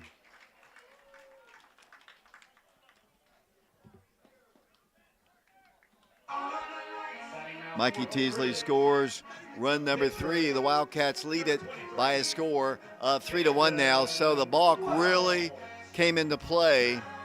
Mikey wouldn't have been at third if not for the balk. So Johnson's kicking himself a bit for allowing Mikey to move over to third. Now Camden Welch bats with 2 outs and nobody on, a run in. Wildcats scored a single run in the first, a single run in the second, and a single run here in the 5th to lead it 3-1 over the Bobcats. One of the runs, David, credited to Camden Welch, who flew out to center and drove in Caden Black in the 1st inning. Yeah, Cam has that ball's hit right back to the pitcher, and he makes the catch on a line drive for out number 3. But the Wildcats do score a run. We go to the top of the 6th inning here at Bobby Hopkins Field on our YouTube channel, Prep Radio. We appreciate all the grandparents, aunts, uncles, parents, girlfriends watching our broadcast today, wherever you might be. There's a chat on there. If you want to drop us a line and tell us where you're listening or watching our broadcast, we'd appreciate that later. Wildcats lead 3-1 as we go to the top of the 6th inning here at Bobby Hopkins Field, and Camden Welch is back heading towards the mound, and he'll be out for the 6th inning. We'll be back to Bobby Hopkins in a moment.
Welcome back once again. Bobby Hopkins, 3-1 the score. Wildcats in the lead. Camden Welch still pitching for the Wildcats. Leading things off, the top of the order, Once again, that's Nick Reardon. He was at bat in the previous inning when their runner was caught stealing. 1 ball, 1 strike the count. That's twice that's happened to Central. You don't see that more than once in a game usually, that they've had 2 runners thrown out trying to steal. The coach has been pretty aggressive, but the Wildcats have either stolen their signs or just kind of figured, okay, they're going to go here. Wildcats have made some really nice plays. I'm going to put a picture on that too. 1 ball, 1 strike. Reardon back in. The pitch, breaking pitch. Oh, a nice one there by Camden Welch, and the count is 1-2. Actually, look in there and see if you see a picture of Mikey. 1 ball, 2 strikes. Reardon, the leadoff man in their lineup, takes one outside and low. 2 balls and 2 strikes. Nobody on, nobody out. We're in the top of the 6th inning. Bobby Hopkins Field, this district ball game. Pitchers duel, 3-1. The Bobcats have used 2 guys, Andrew Hill and Miles Johnson. Both pitchers have given up runs. The balk really a big play in the previous inning to allow Mikey to get to third to score on the sacrifice. Breaking pitch. Oh, boy. I guess it either was high or outside. Looked pretty good, about belt high on the corner. Yeah, that was a great pitch there, David. And, really Mikey got on because of a throwing error and got to second. And so really errors for that whole inning allowed Mikey to score. 3-2 pitch, and that is ball 4.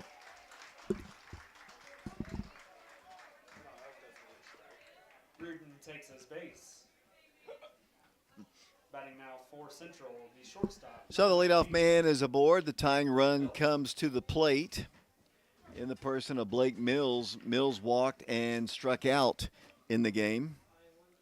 Camden kind of stretching out his back. He's pitched a lot of pitches to this point. I'll ask Jeff how many he has total. 84 pitches. Camden Welch, he's a big, strong sophomore. Here's the pitch, hit in the air, right field. Richie Ferreira in, and can't make the catch, and then it bounces behind him. And they're going to get runners at second and third, and here's the throw. The Wildcats didn't back up the base, but they've got runners at second and third. Richie had a long way to go, and I thought the ball kind of hung up just a bit, but Richie just couldn't quite get to it. And then as it comes, it bounces behind him, and now they've got the tying runners in scoring position with nobody out here in the 6th inning. Yeah, absolutely, David. You want to do everything you can as a fielder to keep that ball in front of you, even if you're not going to get it. Maybe play it on 1 hop and try to get somebody out at second, as it looks like we'll be intentionally walking Andrew Hill here, bringing up the 4-hole hitter, Cole Wessel. I don't want to be thinking back to the Bearden ball game. The last time I saw a batter walked intentionally to load the bases. Not good things happen, but Coach Free, he knows his pitcher. As the batter now will be Cole Wessels. Cole, let's see. He had walked, I believe, in the 1st inning and was out on a pop fly to the pitcher, a line drive to the pitcher. He's a right-handed hitter. That was that little bunt, David, that they caught. Yeah, number 4 hitter, and that one's outside. But, I don't blame him because Andrew Hill has done damage against the Wildcats in the past. You don't want to let that guy beat you. Bases loaded, nobody out. Infield is playing at normal depths except at third. That pitch is a called strike at the belt. And it evens the count at 1 ball and 1 strike. I know this is their 4-hole hitter, David, but do you think they'll attempt a bunt here at any point? No, with the bases loaded? I don't think so. I think this guy's going to swing away. 1 ball, 1 strike. Pitch is down low. 2 balls and 1 strike. You got to have your control if you walk intentionally somebody to load the bases, and you don't want to walk a run in. Camden's thrown a lot of pitches. Pitches hit foul. Out of play. Evens the count at 2 balls and 2 strikes.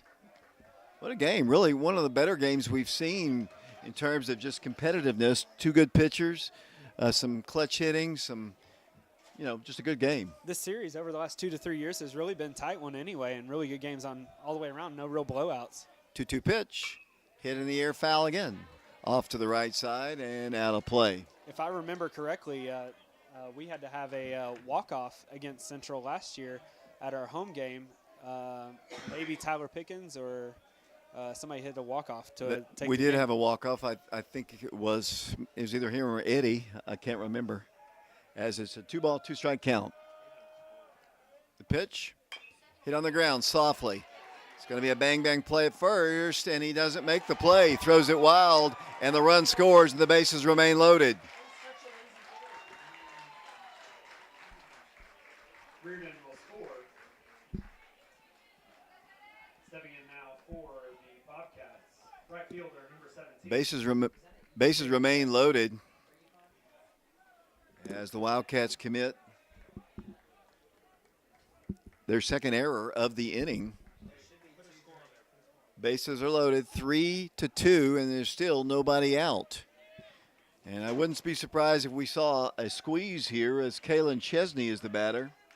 He singled to shallow left field and struck out in the first. Pitch to him is hit right to the shortstop. They should have a double play. There's one, not in time, and it's tied. I think Caden tried to take it himself, and he did. And with Chesney's speed, probably the best thing to do would be to go to Noah, but it's easy for me to say up here, and we are tied at 3-3. Stepping in now for Central, second baseman, number 1, Samuel Myers.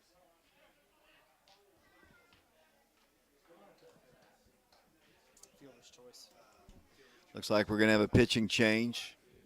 Wildcats, a couple of errors in the inning, like the balk in the 5th inning hurt the Bobcats. The 2 errors in this inning are hurting the Wildcats to this point as Coach Free discusses things with Welch. Let's see who comes into the ballgame, whether it'll be Peyton Witter. He's usually the guy that comes in when the situation gets rough. There's only 1 out here in the inning. Yeah, just what you're saying there. I know Caden really trusts his speed and his arm. But when you got a guy like Kalen Chesney right there, like the bases, like he did, it makes that throw a little bit harder just because you feel like you got to get there a little bit faster, but still under control. Let's take a break here while the music plays here. It's a long conversation taking place. I haven't seen any movement to get a new pitcher in. We'll be back to talk about whatever. Looks like Camden's going to stay in. So Welch is going to stay in, and that shows the trust that he has for the big sophomore left-hander that he has coached since he was a youngster. The Bobcats have runners at first and third. The go-ahead run at third base. Chesney with good speed at first. I would expect he might be going early as the batter steps in, and I believe that is Samuel Myers. He is 0 for 2 in the ballgame. Pitch is up high at the belt, a little above the belt, and outside. The count is 1-0. 3-3 our score. 2 flyouts to the infield in his 2 at-bats, 1 to second, 1 to first. Good speed at second. The pitch hit on the ground. Second baseman, they're going to get the run in. They got the 1 out at first, and Central leads it by a score of 4-3. Hill scores for Central.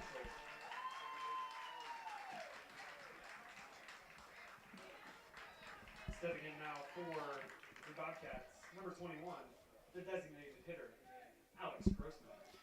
So the Bobcats put 3 on the board in the 6th inning to take the lead 4-3. They still have a runner in scoring position out at second. And the batter is Alex Grossman. Grossman was a strikeout victim in the 2nd inning. He walked in the 5th. 2 errors in this inning have hurt the Wildcats. The guy at second is Chesney. The pitch cut on and missed. And that's a called strike. 2, either way. He did swing at it, and I think it was a strike. No balls and 1 strike, 2 outs. 4-3 now. The Bobcats in the lead. Oak Ridge has led the entire way until now. Pitch. 82-mile-per-hour pitch down low, and the count is 1-1. I was just looking at who was due up for Oak Ridge, and it looks like Cy Stevens, Kai Welch, and Richie Ferrer in the 6th. 1 ball, 1 strike. Chesney at second. 3 runs in. Breaking pitch stays up high, and the count is 2-1. Looked a little high, just to be honest with you. It started a little high, and I don't think it ever broke like Cam thought it would. 2 balls and 1 strike. Grossman, the designated hitter for the pitcher, Miles Johnson. That ball's ripped foul. Ball hit right on the nose, but he was way ahead of it. And the count is 2-2. Sean doing camera work and the scoreboard work for us. Tomorrow, Oak Ridge takes on Central at Central, weather permitting, at Tommy Shumpert Park. It's not at the school like Oak Ridge.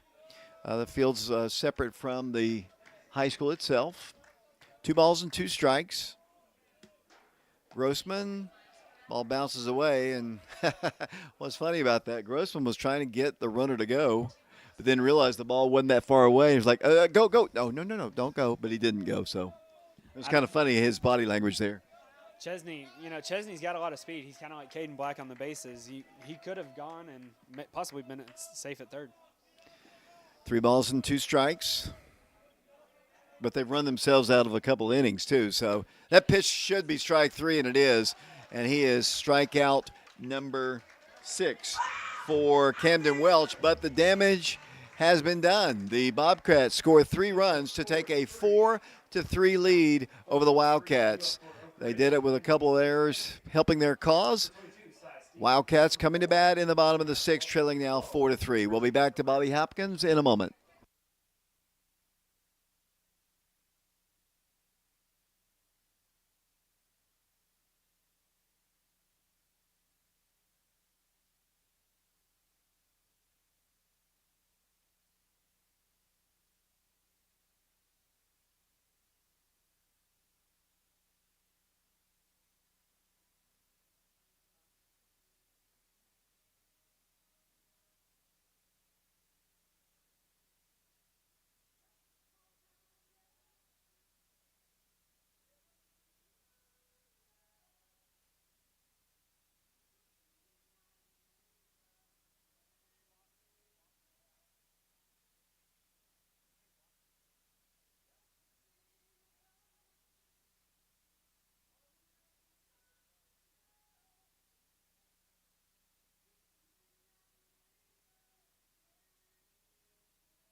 We're back to Bobby Hopkins, 4-3 the score. Bottom of the 6th inning, Cy Stevens, Kai Welch, and Richie Ferreira, the scheduled 3 in the Wildcat lineup. Cy steps in, got him 1 for 2, gave him an infield single in his last plate appearance. Also grounded out, hits the ball in 2 hops to the second baseman. Convenient hop, he throws on the first in time for out number 1. Batter now will be Kyron Welch, the designated hitter. He's 0 for 2 in the ball game. Popped out to second base in the first inning and was a strikeout victim his last plate appearance. He steps in for the Wildcats. Sixth inning, 4-3 the score. Richie Ferreira will follow. Trying to get something going here. That pitch bounces in the left-handed batter's box, and the count is 1-0.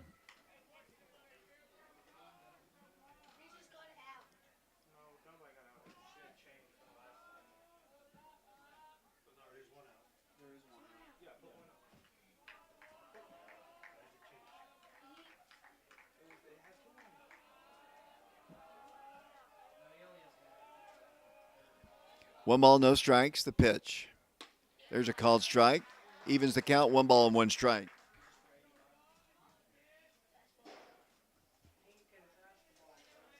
Be nice to maybe get a couple walks or hits here and try to get back toward the top of our order with Caden, Mikey, and Peyton.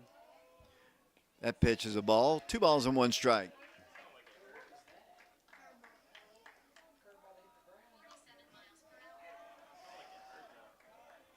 Kai does not have a hit yet. It is over 2 in the game.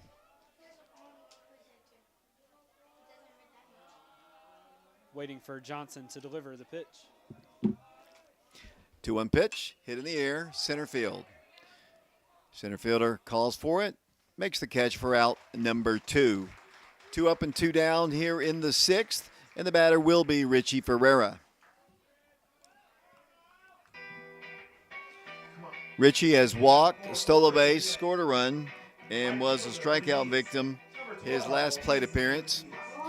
Left-handed hitter facing the right-handed throwing Miles Johnson, who's in relief of Andrew Hill. He's the pitcher of record if the Wildcats aren't to rally. Pitch, cut on and missed. Have you ever noticed how Richie releases that one hand off when he swings? I guess it's more of kind of a Ken Griffey swing when he like trying to get the barrel all the way around maybe. 0-1 pitch is a strike, and the count is 0-2. Johnson trying to close the door. 1-2-3 on the Wildcats here in the 6th. They trail 4-3 after leading the entire way. That ball is hit foul. Off to the left side, into the bullpen area, over on the third base side, and the count remains at 0-2.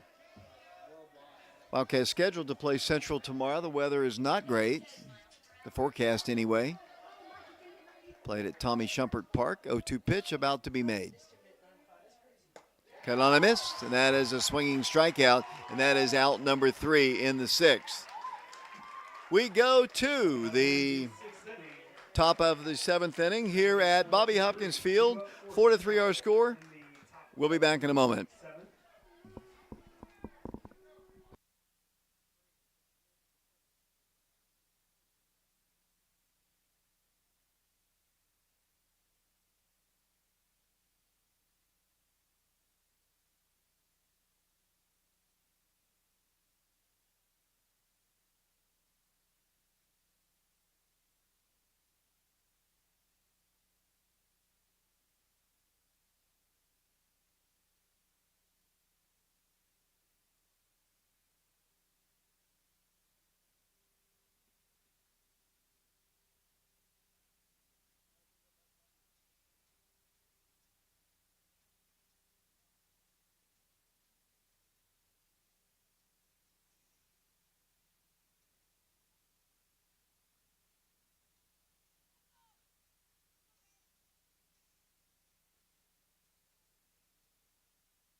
Welcome back to Bobby Hopkins, the top of the 7th. The Wildcats trailing 4-3. The catcher, Jack Wood, leads things off for the Bobcats. He walked and lined out to Mikey Teasley in the 5th inning. 0 for 1 officially in the ball game. Peyton Witter is the new pitcher for the Wildcats. Camden Welch takes over at first. There's a called strike, and that is strike 3 looking. That's out number 1 here in the 7th inning.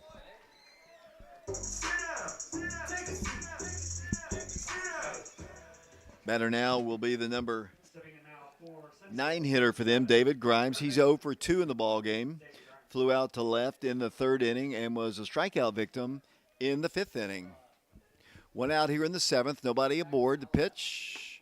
Called strike on the corner. Called strike 1. 4 pitches and 4 strikes for Peyton here, coming in really hot. Ball is hit on the ground. Shortstop side. Throws on the first in time for out number 2. Ball was hit right on the button, but Caden made a nice play on a hard hit ball, and that is out number 2. Batting now for Central, center fielder number 2, Nick Reardon. Nick Reardon is the batter for the Bobcats. He scored after walking back last inning, was a strikeout victim in the 3rd, and flew out to left in the 1st inning as well. Peyton Witter trying to keep it right where it is at 4-3 as the Bobcats bat in the 7th inning. The Wildcats will have Warren East to lead things off. There's a swing and a miss. And the count is 0-2. Witter working quickly. He looks in for the sign immediately. 7 pitches already. Here comes an 0-2 pitch. That's up high. 1 ball and 2 strikes. As I mentioned, the Wildcats will have Warren East to lead things off. Then the top of the order, Caden Black and Mikey Teasley. Those are the guys you want batting in the 7th, down 4-3. That pitch is up high and inside. And the count is even at 2 balls and 2 strikes. 2 outs, 4-3 Bobcats. District ball game here at Bobby Hopkins. Welch in relief of Camden. All right, Witter in relief of Camden Welch. That pitch is up high. 3 balls and 2 strikes. Peyton and Cam just switch spots there. Camden goes to first base. 3-2 pitch inside, and that's a walk.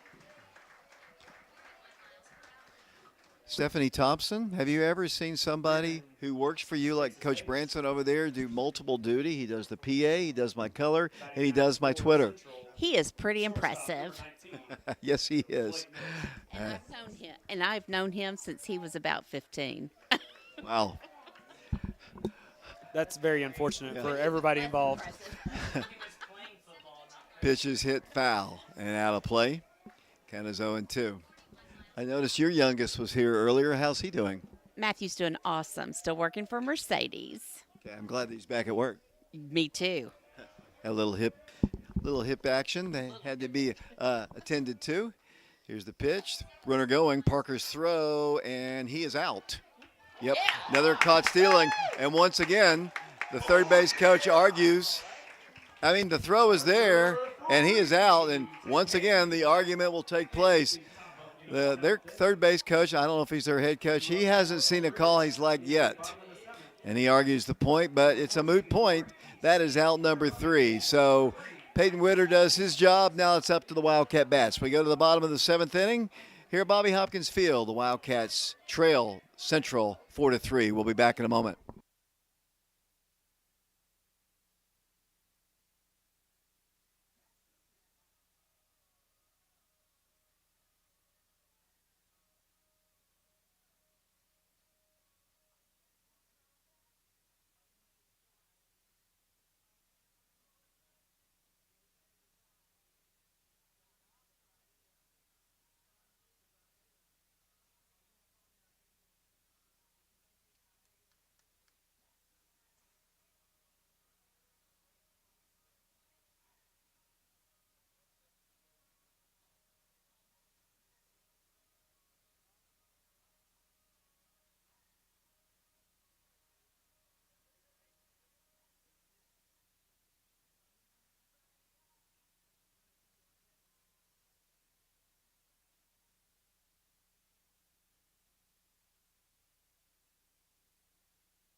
Welcome back once again to Bobby Hopkins Field. We go to the bottom of the 7th inning. The Wildcats will send in a pinch hitter.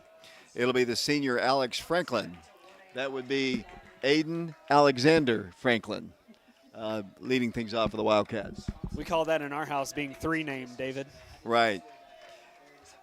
Alex stands in. Alex has done a really good job. Alex had a really big hit last year against, I think it was last year, it might have been the year before, where he knocked in his brother Jacob Franklin against Central at Central. I don't remember if it was this year, last year or the year before. I believe he had a big hit in the POW game this year as well that ended up helping tie the game. Ball 2. I really like the substitution here of Alex coming in. You know, he's patient at the plate, never really extends out of the strike zone, and plays within himself. And you know, a veteran guy, a senior, you love to have him at bat. And we've also seen him lay down bunts before. Right now he's ahead in the count, 2 balls and no strikes. Third baseman is playing even with the bag at third. Would Coach Free risk it? We'll see. 2 balls and no strikes. There's a called strike. Perfect pitch that time, right down the middle at the knees. And the count is 2 balls and 1 strike. Johnson still pitching for the Bobcats. That pitch is hit into center field and caught for the out. The ball was hit right on the nose, but that is out number 1. Top of the order we go to Caden Black.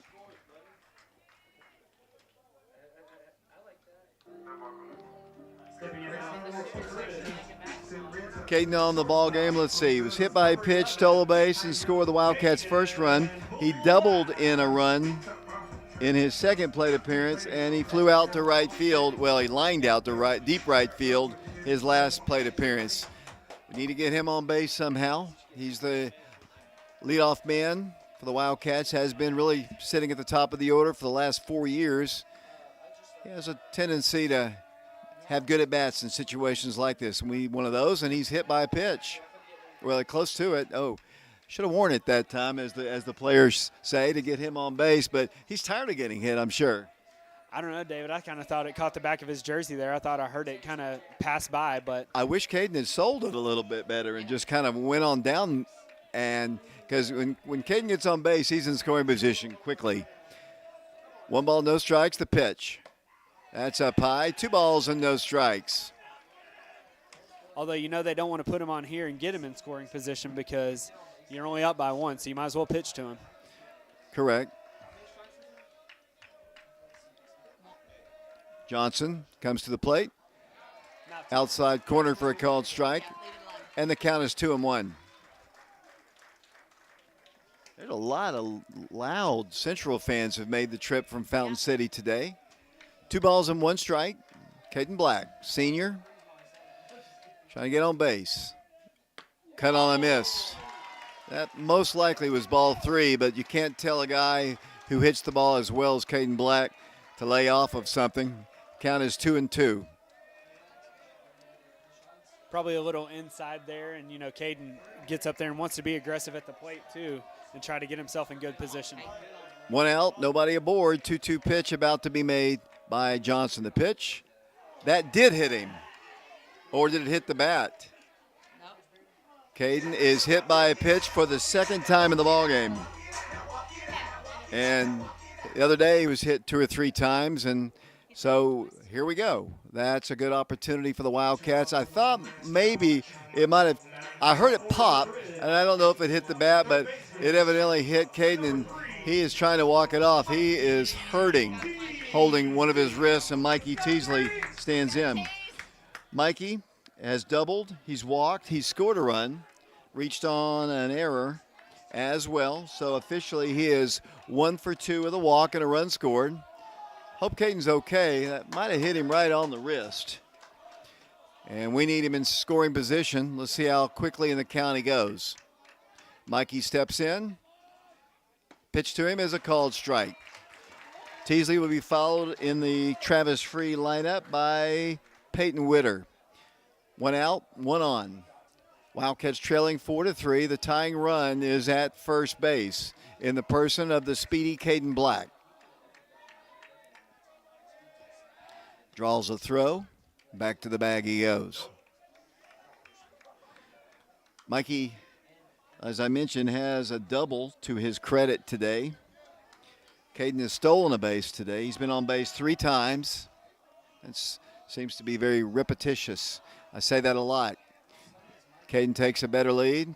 Not quite his full lead that he likes to take. Not going. That pitch bounces away from the catcher, and he is in scoring position. Takes a wide turn around second. So the Wildcats' tying run is at second base with 1 out. And Mikey has a 1-ball, 1-strike count. And now the catcher out to talk to the pitcher. Let's see. Are they going to walk Mikey intentionally again? That would be putting the winning run on base. Not really what the analytics would say to do. But it's high school ball, a little different from the major leagues. Peyton Witter's a good hitter. And Wildcats will have the tying run at second. We're in the bottom of the 7th. The Wildcats trailing 4-3. Hit batsman the second time today. Let's see if the Wildcats can make Mr. Johnson pay as Mikey Teasley steps in. 1 ball, 1 strike, 1 out. Bottom of the 7th, 4-3 Bobcats. Pitch outside. 2 balls and 1 strike.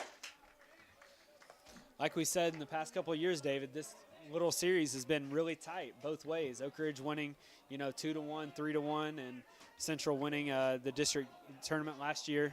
Really close games all around. 2 balls, 1 strike. Miles Johnson checks the runner. Black at second. Teasley, the pitch to him.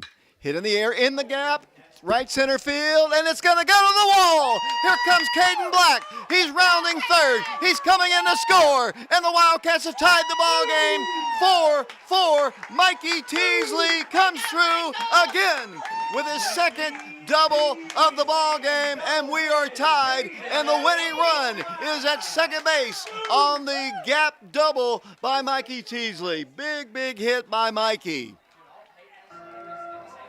Batting now for Oak Ridge, number 9, the pitcher, Peyton Williams. Now Peyton Witter can win it with a base hit. 4-4 our score. Bottom of the 7th inning. Teasley, the base runner at second base. Peyton Witter is 0 for 2 in the ball game with a walk. Good contact guy, facing Miles with the winning run at second base. The pitch bounces away. Here comes Mikey Teasley heading towards third. He throws the ball almost away. Mikey's at third base now. A fly ball of any depth will win the ball game for the Wildcats. Peyton Witter with a 1-ball, no strike count. Miles Johnson entered this inning, his team up 4-3. Made the mistake of hitting Caden Black, then threw one wild, advancing the runner to second, and then the booming double by Mikey Teasley, and the Wildcats have the winning run at third base in a 4-4 ball game in the bottom of the 7th. Mound visit. I'll turn off the mic. We'll be back. We'll see what's going to happen. The drama building here at Bobby Hopkins will be back on our YouTube channel, Prep Radio, in a minute.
Here we go. The Wildcats with the winning run at third base. 4-4 the score. Mikey Teasley has just tied the ball game with a double.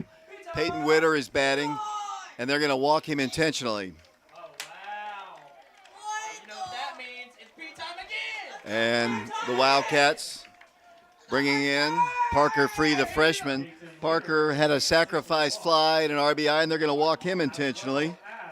That's going to set up a force at every base.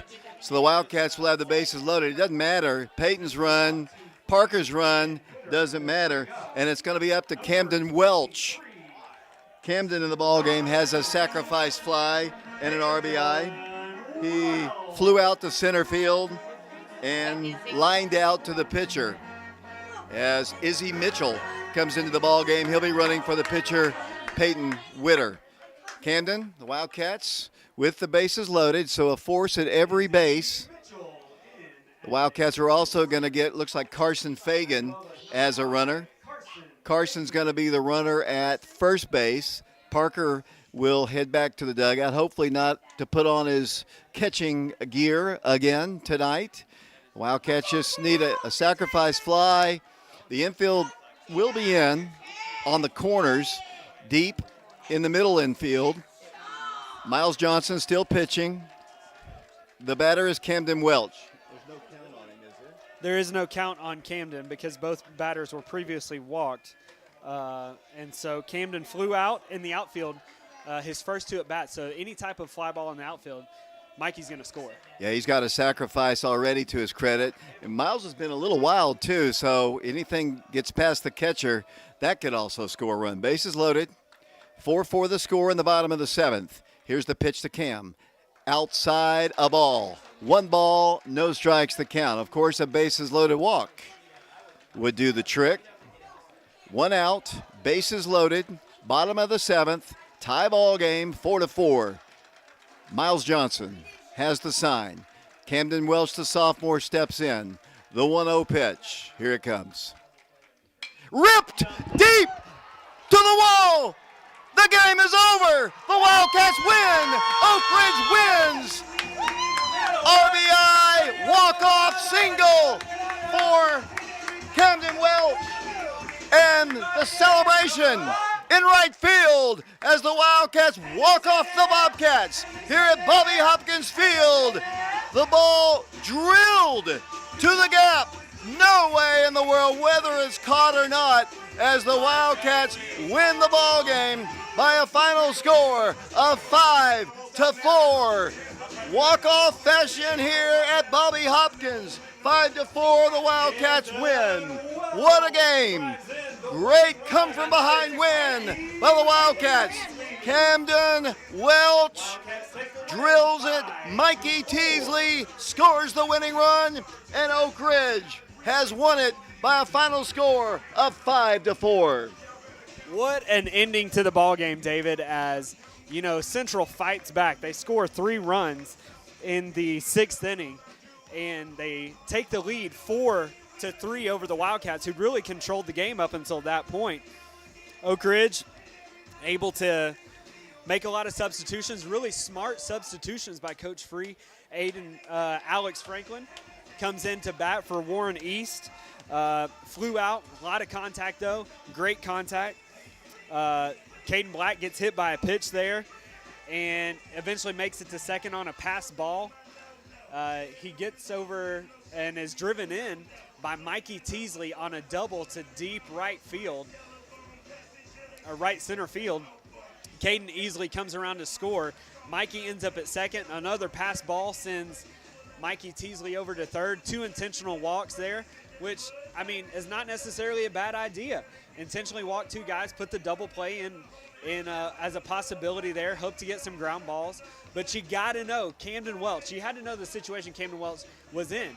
2 fly balls to the outfield in his first 2 at-bats. I didn't get what he did in his third at-bat, but his first 2 at-bats, put balls in the outfield, already had a sacrifice RBI, as you said. You knew he can make contact, and boy, he almost put it over the fence, David, and gave the Wildcats the victory there. Great ball game.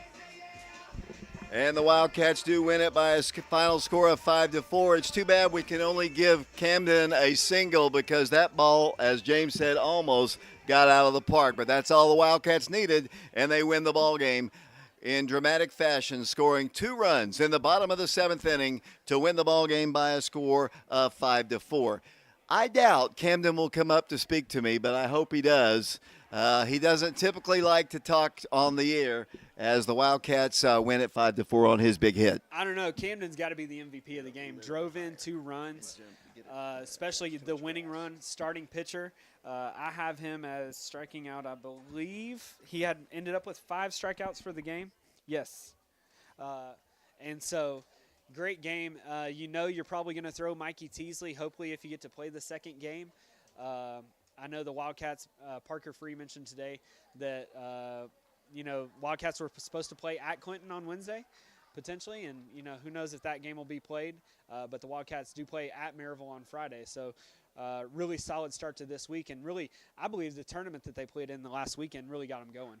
Yeah, the Wildcats winning consecutive ball games. I don't think the Central Bobcats really like coaching staff watch Oak Ridge run into the outfield, but it's our home field.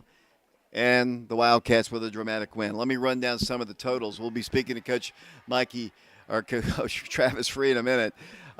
The big problem was, if these teams continue to want to hit Caden Black, go right ahead. I know he doesn't want to be hit, but he was hit twice in the ball game, and both times he scored runs. And the tying run was obviously the biggest run. He also stole a base and had a double and an RBI. Caden Black at the top of the order. Mikey Teasley, 2 big doubles in the ball game. The tying run was knocked in by him on that second double.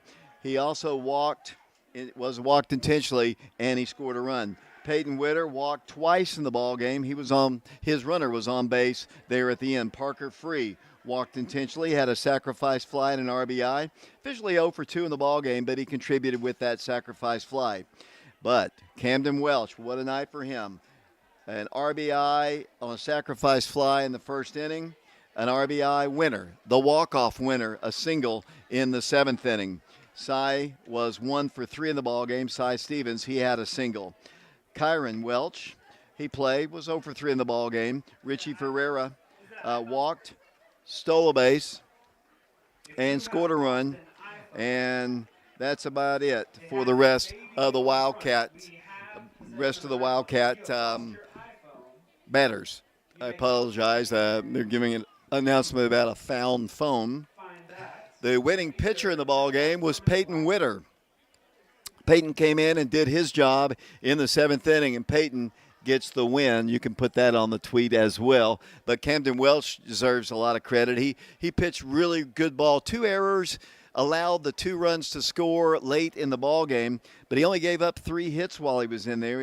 He walked 5. 1 was intentionally, I think, and he struck out 6. He doesn't, get the win on the mound, but he gets the walk-off hit that wins the game for his team, and the Wildcats are now 3-1 in District 3 play. I think we'll bring whoever comes our way up to speak to us in the postgame. I don't know who that will be. I don't see anybody making a move to this point. So while we wait for our postgame show here on our YouTube channel, Prep Radio, what a game for you guys to watch wherever you might be. Like I said, look in the comments and tell us where you're watching from, and we'd love to know who's watching us. I know we typically get anywhere from 200 to 300 viewers in our broadcast of baseball. We'd love to have more.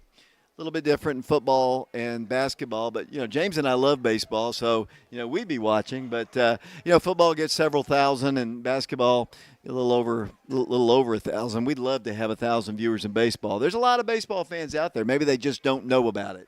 I feel like we had a lot more people tuning in as we got deeper into our district and tournament run, region run last year. As obviously Oak Ridge had a really good team last year, but really, really good district win.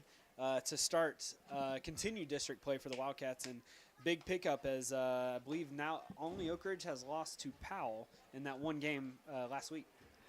in district. Well, let's see if it's going to be Mikey today. Are you coming up to talk to us, Mikey? I don't know. He's wandering this way with a big smile on his face. I don't know if he's going to be the guy or if he's heading to the dressing room. Caden and Peyton. Those are okay. We'll wait for him. We'll turn the mics to the field here as the music is not playing. We'll be back with our post-game show, and let's see. It is going to be Caden Black will be the first guy.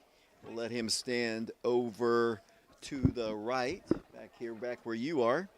And just turn the camera this way and let him stand inside. If it is indeed, well, it looks like Richie's going to go first. Okay, let's get Richie in here then. Richie, come. You're going to get in the picture. And I think that's probably good enough. That is Richie Ferreira. He's a junior outfielder for the Wildcats. Richie in the ball game today walked, stole a base, and scored a run for your team. And it seems like, and Richie, you've been a part of the last 2 years, seems like these Central ball games like to be ended in walk-off fashion. They're a really good team. They play hard, they run, they talk a lot, and they're always going to bring it. But we love to keep it a close game. If we stay together as a team, we know walk-off formation is what we celebrate for. We practice it at practice to walk it off. You know, when you fell behind, I know there was some miscues in the field. Probably you guys never, in your wildest imaginations, thought you were going to lose the ball game. No, when they scored those 3 runs, we knew it was off small mental mistakes, and that we knew that we weren't going to lose focus and that we were going to bounce back. We really stayed together as a team, had each other's back, and went out there and made big plays behind each other, and we never lost our way. You know, it's tough that the Camden didn't get the win on the mound because he pitched really, really good baseball. But I would guess, and he won't come up and talk to me. He didn't like to talk on the air, but that walk-off hit, I'm sure, makes up for it just because we got the win. Oh, man, I stopped him before he went up there, and I said, you know you're going to do big things. Just do what you got to do. This is the moment you're made for. And he went up there, stayed calm. He didn't have the best day he wanted. He didn't get what he wanted to, but he came with a big moment and smashed the ball that he knew he was made for. Richie, I appreciate it. Good luck, and hopefully we'll play tomorrow at Central. The forecast isn't good, but hopefully we will. Thank you, David. Love you, Mom. Hey, that's Richie Ferreira. Let's see who's up next. Looks like it's going to be Caden Black. Let's get him in the picture here. That's Caden. And, I think I told you my new name for you is Caden Black and Blue because you get hit more than any person that I think I've ever seen. Is it where you stand? You're such a low-key guy. You don't run your mouth. You're not a trash talker. That's what I'm saying. Like, why are they always hitting me? But I guess I couldn't even tell you. Gotta be where I stand. That's what I was looking at that earlier to see if you were up on the box. You're not any more up on the box than anybody else, but you get hit on an average about 2 times a ball game. And the last one, did it hurt you at all? It looked like you were rubbing your wrist a little bit. That one got me. Like, it usually doesn't hurt. Like, you just jog down the first, but this one hit my elbow. Hit your elbow? Yeah, it got me in the elbow bones. So, I felt it. Well, I just asked Richie a second ago if, when you all fell behind, that, did you ever feel, okay, we might not win this ball game. What is it about you guys in Central having these walk-offs? It seems like every year it's that way. I don't know. I guess they like to talk that rah-rah, and we come back and make it by them. Well, see, that's what Richie just said. When we're up here, we can't really hear the talking that goes down on the field. What kind of stuff do they say? I mean, who's doing the talking? And this is a fairly senior-dominated team, too. Yeah. Just regular baseball chatter? Yeah, just regular any type of sport, anytime you're on base, I think you're going to be at second immediately. And this time you weren't able to steal it. They just threw a wild one. But obviously you look to run. Obviously you have the green light to go at any time. What makes you decide when you want to go? I guess just the timing of the pitcher. I don't usually go in the first one, but I just get the timing of the pitcher. That's why I like getting hit so much, because I get on base and we score. If you say so. I don't know if I want to deal with that pain, but obviously Camden didn't get the win. I felt, he pitched well. I thought he only gave up 3 hits. He walked a few, but miscues in the field hurt his cause. But I guess he's feeling pretty good with that walk-off. Yeah, he's feeling amazing. I know it. What was the celebration like there in the outfield? I didn't even get to celebrate him. They was running away from me too fast. I was just walking. Big district win. You're now 3-1 in the district. You lost that one game to Powell. Central, really good team. Yeah, and you'll hopefully face them tomorrow. I don't know about that. The weather's not going to be good, but just talk about your feelings after this win. We're going to come in tomorrow. Hopefully, we'll play tomorrow, but we're going to come in confident, but I think we'll come out with the win. Okay, now I appreciate it. Good luck the rest of the way. Let's see. Mikey Teasley is up next. We'll get Mikey in here. Let's see what Mikey did today. 2 doubles to his credit today. RBI, tied the ball game. And, you know, I guess it's got to be a good feeling when you've got Caden hitting in front of you because he's on base all the time, and that's just RBI because you know he's going to be a second. And you know it's an RBI opportunity for you. Talk about 2 things, the first double you had and then the tying double. Well, the first double, I knew coming into the game it was going to be a tough game, so I knew we needed to get ahead early. So when I stepped up to the box, I saw Caden on, and all I was trying to do was drive him in. But even though I didn't drive him in, I got us a second and third, and we executed from there. Yeah, just, you know, like I was telling the other guys a moment ago, it seems like every one of these Central ball games is a walk-off or it's a tight ball game. Talk about this team. Do you know many of these guys? I mean, we've played against them. I'm sure you've played against all of them. Everybody else has said they're talkers out there. Is that something that you noticed as well? Yes, sir. They are talkers. They were coming after the whole team before the game. They came after me, Caden, everybody, and it was just crazy. And then we just had to show up today and shut them up, honestly. I just can't figure out why these teams hit him so much. The guy doesn't talk much. He's very quiet. Just his personality is not really flashy. He's a flashy player in the field. He's a great fielder. He's a good hitter. He's a good base runner as well. But he said he doesn't care if he gets hit because that means he gets on base. You know, what's it? Well, I mean, it's got to be. I mean, would you want to be hit as much as he does? No, I just think most people are too scared to throw to him because he's so good and he can execute with 2 strikes. He can get on base no matter what. So I think maybe that's one of their ways to hit him. So Camden gets the hit, and I guess you're the guy that comes in and scores a run. What was that like? It was awesome. I knew Cheeto was going to come up big because I knew he's been working hard all week to get his swing back right. And I knew he was going to show up if he got the moment, and that's what he did.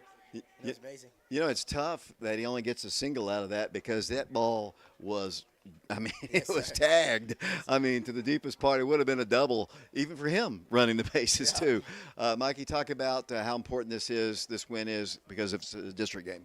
This is a big win because we should have beat Powell, but we just weren't there that day. And then coming in, we needed this win so we could go up and be first in the district, be tied for first, and that's how big it was for us. And we just need to execute tomorrow and win, be disciplined. Mikey, appreciate it. Congratulations, and we'll talk to you, I'm sure, again soon. Yes, sir. Here comes Travis Free, head coach of the Wildcats. We'll get him in here. We might adjust the camera. Coach, you know, these games are, I don't know, if you like exciting baseball, these Oak Ridge Central ball games tend to be like that. They seem to be like walk-offs or tight ball games, even though, you know, I consider it to be a pitching duel. I mean, their first guy, Andrew Hill, who we've seen a lot over the years, I thought he pitched well. He gave up some runners, but he was able to manage it because in the early innings you had runners all over the place, but he was able to get out of it. And I thought Camden pitched great tonight too. Only 3 hits, walked a few too many. His defense let him down a little bit. Struck out, I believe, 5, maybe 6 batters. You wouldn't think a 5-4 game was a pitcher's duel, but it was actually. And you know, their pitching mistakes, a balk hurt them, hit by, you know, you hit Caden, that's a run usually. Talk about this win today. Well, you're exactly right. You summed it up. Like each team made some mistakes, all of which turned into runs. You know, the hits were limited in between there, but we were able to, you know, find our way early. One thing I'm proud of our team about, we've been spending a lot of time talking about just our internal culture and our internal, like who we're going to be when tough times get. And even the day I talked to them, like today, there's going to come a time that something's going to happen and we're going to have to respond. However, we gave up 3 runs, lost the lead. We responded. We came right back and never flinched. We never felt like we were out of control. We were ready to go. So, you know, and you got some timely hitting. Obviously, I know Camden Welch is never going to come up and talk to me. We've got to work on him on that. He's been working on his hitting for sure, and it's tough that he didn't get the win, but I'm sure he'll take that walk-off hit and a win for the team anytime. Yeah, 100%. He was great today. Like I knew I could tell from the moment that I saw him today And I saw him at the start of fourth period today, and I knew that he was locked in, and we had a conversation about making sure we were ready to go early. He changed his routine pregame today. We made one subtle adjustment in his offense, just about a move that we were talking about making, and all of a sudden today he barreled up a bunch of balls.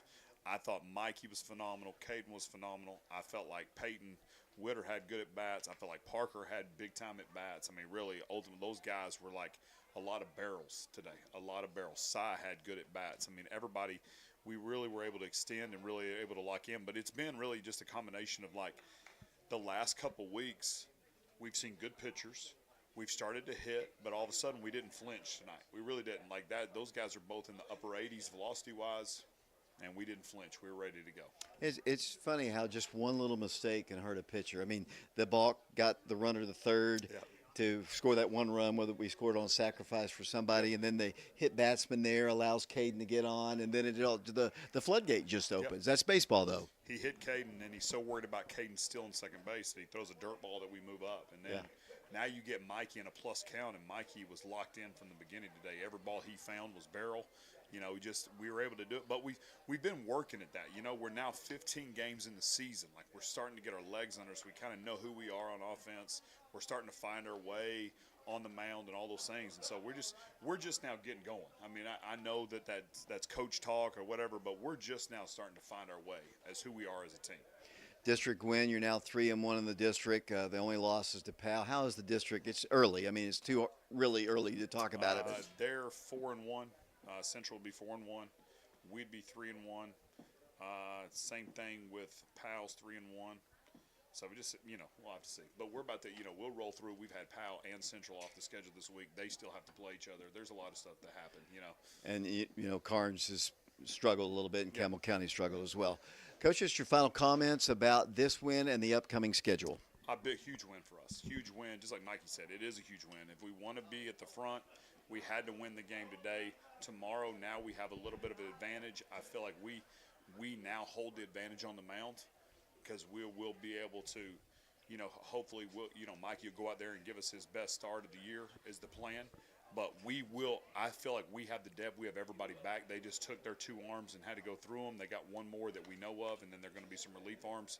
So it should be interesting how it goes. But that win gives our guys confidence to come back tomorrow and ready to roll. What about the rest of the week? Rest of the week we got tomorrow, and then we also the makeup game is scheduled for Clinton again, but imagine that. It's scheduled to rain over an inch tomorrow night, so we'll see. That game is supposed to be on Wednesday at Clinton, and then we go on the road to Maryville on Friday. So just 4 games this week as we get, kind of did that on purpose to let our legs recover a little bit after a long week last week.